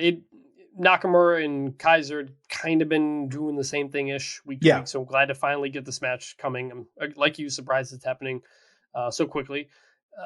But also, between Gunther and Nakamura, I don't know how much you can build it up week to week now with promos or skits or other things. So maybe they just, look, they always have IC title matches on Fox for whatever reason. So that's going to continue, and I'm looking forward to the match, and I'm picking Gunther to retain. One thing I wanted to mention from SmackDown was WWE's now doing Classic SmackDown Moment as like a sponsored segment. And the first one they showed was Stone Cold dropping a steel beam on the DX Express. Did you see that from Friday's show? Yes. They've done it. They've done this like Classic SmackDown Pizza Hut thing before, but it's like random. It's like 1 week we'll get it, and then we'll go 5 weeks without it. Because they've done it a couple times. I couldn't help to think while watching it, this is the type of stuff WWE needs to do more. They have the money, so cost isn't a factor. And it's not adult content in any way. You don't have to worry about TV 14 or any of that. It's just outside the ring action that's captivating and would make for great viral content. All it was Steve Austin in some type of heavy duty equipment dropping a steel beam on a tour bus that exploded. Like, I'm not saying they have to do that exact thing, but doing stuff like that outside of the ring, in the parking lot, the backstage area, creating the universe that we're discussing, that's really cool. And that moment just made me think, man, WWE, they just completely stopped doing that. Remember when Braun Strowman would tip over an ambulance and he would do this or do that? That type of shit is fun. And it gets you a ton of social media views.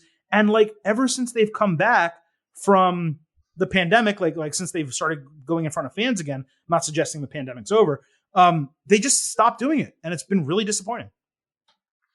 So that's it. Yeah, I'm curious if we'll get more of that because Triple H loves the parking lot and doing stuff like that. We got pieces of it, this past week. So potentially, yeah. I mean, look that era of WWE, you had milk trucks, you had beer trucks, you had cement trucks, you had exploding. Like it was like happening a lot. You had Vince McMahon blowing up in a limo and dying one time. Like that was a lot, but I agree.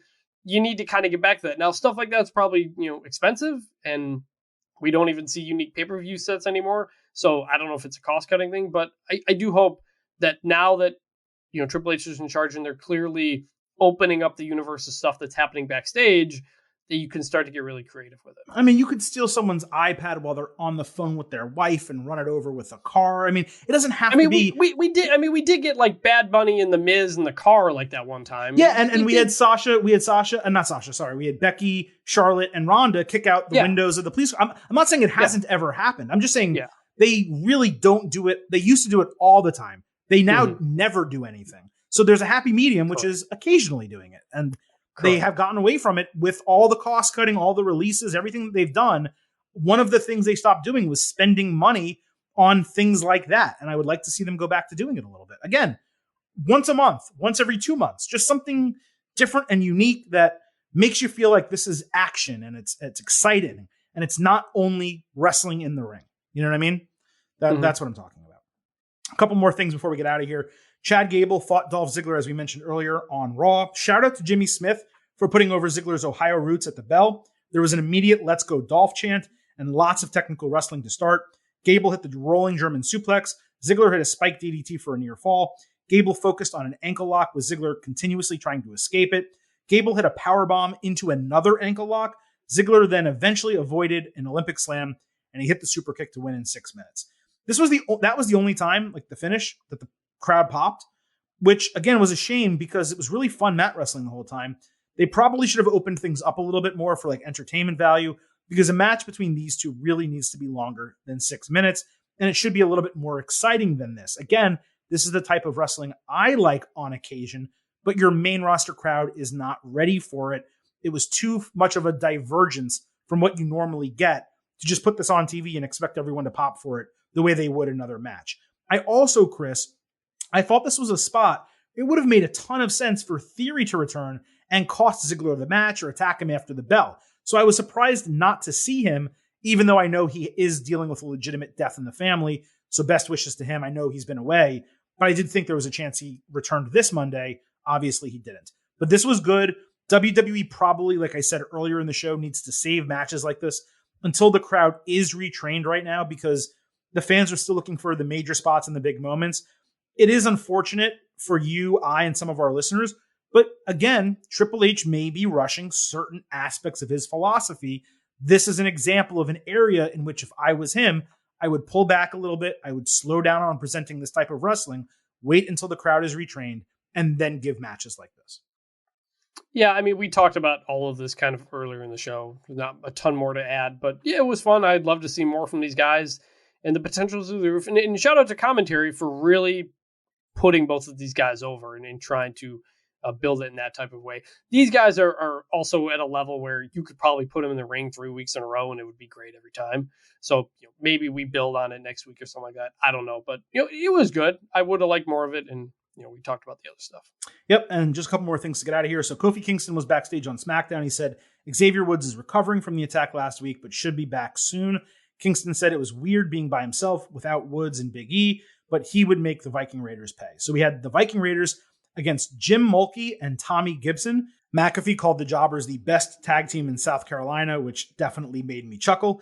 The Raiders absolutely crushed these guys, with Ivar hitting an avalanche world's strongest slam on one guy, and then the Raiders doing their double choke bomb on the other for a stacked double pin. Kofi ran in after the bell with a kendo stick, and he wore it out so much on both of these guys that the kendo stick exploded. So we ended up getting Kofi against Eric as a singles match. This happened after the crowd popped huge for that post-match I just explained. Kingston ate a huge knee that silenced the crowd. He came back with the froggy crossbody for a near fall. Eric did a really sick full Nelson with a knee to the back of Kofi's head. Kingston did his trust fall outside onto both guys. He avoided a kendo stick attack from Ivar. He then countered Ivar with a roll-up for the win in like 4 or 5 minutes. I didn't expect Kofi to hit his finisher. I'd have preferred a pinning combination instead of a roll-up. Kofi winning, though, was necessary. He's a former world champion. If you're going to do this match, you don't have Ivar beat Kofi. Nothing wrong with any of this. It was well executed to keep the story going. Is it my favorite thing on WWE TV right now? Absolutely not. But for a one-off segment on SmackDown, this was entertaining and it was good. I'll begrudgingly give it a good. I'm still just kind of not into this whole thing at all. I didn't care for the beatdown of the Jobbers. Kofi, was so into, the beatdown with the candlestick stuff that it did get me into it, did get the crowd into it and all that stuff. You set up the next match, onward you go. But I still don't know, they're still just kind of floating out there. We don't have Woods, we don't have Big E. Kofi's acknowledging that and doing all the chants himself. It just kind of still feels like these guys are just floating with each other, beating each other up every week. Nothing new is happening. It's a little bit different than New Day and the Sheamus group, but not totally different. Not that different. So I guess I'll begrudgingly give it a good. And that group's, by the way, disappeared kind of. And also, your tag team champions are heels. So they're building up the Viking Raiders, which are heels. That doesn't make a lot of sense. Yeah, I don't know where anybody's going in this. Right. What's next from this? I don't have that answer. You're totally right. And then on Raw, Omos fought Andrea Guerrero and Spencer Slade. Corey Graves had a great line. There's no use learning their names because they're going to forget their own names by the end of this match. Omos obviously destroyed these dudes. Notable was his all-black gear now had Nigerian flag colors highlighting it. So they're playing into the Nigerian Giant nickname. It felt like a waste of a segment. It didn't really accomplish anything because Omos is already established. So I don't even have a grade for this, but we got two squashes, which were interesting. We got Viking Raiders squash on SmackDown, and we got Omos with a squash on Raw. MVP, by the way, was still with him. Yeah, I mean, Omos, I think his top was different. We didn't really get any sense of a character reset at all with Omos, because it's not like he wasn't this already. So right. I don't know. I don't really have any grade to almost give. No, me neither. Because there's nothing really to say. It was just something that happened. It wasn't even it wasn't a great squash. It wasn't a bad squash. It's a squash, and that's sometimes what they are. You know what I mean? Yeah. So, Chris, that's it from this week in WWE. We had an absolute ton to cover on SmackDown and Raw. I think we went through it all. Clearly, the Triple H era is off and running with a very strong start. I'm enthused about it. It seems like you're enthused. Clearly, the fans are. I am going to be curious to see what the Raw rating is for this Monday. I do expect it naturally to drop coming out of last week, but with the news cycle and everything that happened, I do think that it's not going to be a substantially interesting number. But if it is, that'll certainly tell us all we need to know about this era. Maybe it's working and it's working faster than we would think. But overall, I think it's really fair to say, right? 2 weeks in a row of very entertaining WWE TV, starting really with the SmackDown before SummerSlam. From there, all the way till this Monday, individually we've had nitpicks. We've had things that we didn't necessarily like on the shows. But top to bottom, really good WWE programming. Probably the best stretch of shows that we've had from WWE. Actually, not probably. The best stretch of shows we've had from WWE this year, I would say without question. Yeah, I would agree. It feels like anything can happen. Like from big things like who's going to make an appearance to little things like interactions backstage and a weird car accident maybe. Like just it feels like you got to watch because you don't know what's going to happen. And that's exciting. And we're not talking about it on this episode. We'll get to it maybe at some point in the future. But I've been enjoying the A&E shows, the biographies, the rivalry shows. The Lex Luger biography on Sunday was really really good. Anybody, I recommend go check that out if you haven't watched it yet. But we'll get to those at some point on the show. But do you like all three? So there's the biography, there's the rivalry, and then this Talking Smack or Smack Talk, whatever it's called. Are you watching all three of them? I have not watched the Smacking Talk, whatever that is. It's too much. It's like 4 hours of WWE content in a row on A&E sometimes, because some of the biographies are 2 hours long, and then you have an hour of the rivalry show. I'm like, at that point, I got to check out. So that's what's prevented me. That's what's prevented me from watching it, because it's like, okay, if I want to watch 1 week, I kind of want to watch it in order, and then I start with the biography. I'm like, oh my God, it's 2 hours. I don't want to sit and watch a 2 hour biography right now when I'm doing so many other things during the week. So I haven't caught up on last season's Dark Side of the Ring. There's a ton of stuff on Peacock that I haven't finished. The Evil series, there's Ruthless Aggression episodes I haven't watched yet. Yeah. So there's a lot of content that it just kind of, after WWE did not create any new content for a very long period of time, all of a sudden there's like a rush of it, a glut of it, and I can't seem to catch up. So I hope to kind of pick through it a little bit. Maybe if I'll watch like the first two biographies, and next week on the show we can do a really quick talk about the first two and go from there. But it is difficult. You're right. It's a lot of content. And that extra show, the Talking Smack or whatever the hell they're calling it at the end, it seems to me completely unnecessary. It's like one of those like, I don't watch Walking Dead, but I think they do like a Talking Dead at the end of every episode. It's like they go over what just happened in the show. I think that makes sense for like dramas, right? And action shows where you have long-term storylines that are developing and you want to have a conversation about it.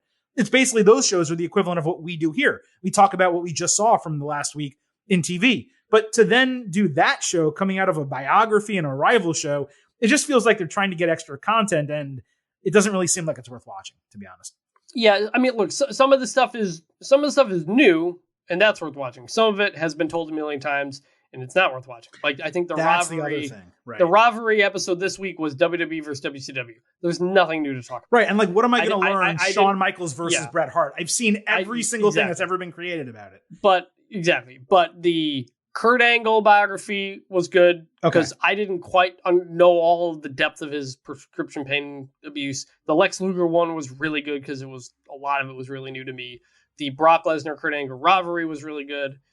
Some of the others, they've been told a million times. There's nothing new to really say. So it's a mixed bag. But look, if you're WWE, you're getting these extra deals. You're getting your product out to more places. It makes sense for them. But at some point, they've told some of these stories so many times that there's not much left to tell. Yeah, and you know what? These are probably more for casual fans and people who watch A&E and want biographies, not necessarily us who have poured through the Peacock and WWE Network library and have seen all the stuff that's been produced from WWE in the past. So maybe we don't have to watch all these things, but it does feel weird to like have a wrestling podcast and do the show and like WWE and wrestling so much and have new content be created and like not go and watch it. It's weird for me to kind of be in that position, but it is where we are. I will try to catch up on those and so we can discuss them. If there's anything that you guys want to point out, you the listeners, from those shows that we specifically want us to talk about or watch, please just DM us or tweet us and we will be sure to do that. By the way you DM us and tweet us is by following us first on Twitter at Getting Overcast. So please do not forget to do that. Also, let's remember that the Getting Over Wrestling podcast is all about Defy. So leave those 5-star ratings for us on Apple Podcasts and Spotify, and also on Apple. Also leave a written review. Those are so super important. We appreciate so much when you leave us those 5-star reviews. And just for this show, one last time, a reminder, we are currently accepting monetary contributions for Getting Over to cover hosting, equipment costs, things of that nature. If you do wish to contribute, which you certainly do not have to, but if you do, you want to support the show, you can do so on Venmo at Adam Silverstein, no spaces, at Adam Silverstein. And the avatar on Venmo is the ECW World Championship, so you know you are hitting the right person. Thank you all for listening. Thank you, Chris, once again for joining us. We will be back on Thursday with a loaded show. We're going to talk NXT, NXT UK, AEW, which we didn't just have Dynamite and Rampage, but also Battle of the Belts this week. And the Silver King is going to watch Ric Flair's last match. All of that will be covered on Thursday's show. But for now, I'm going to leave you with just 3 final words. Bye for now.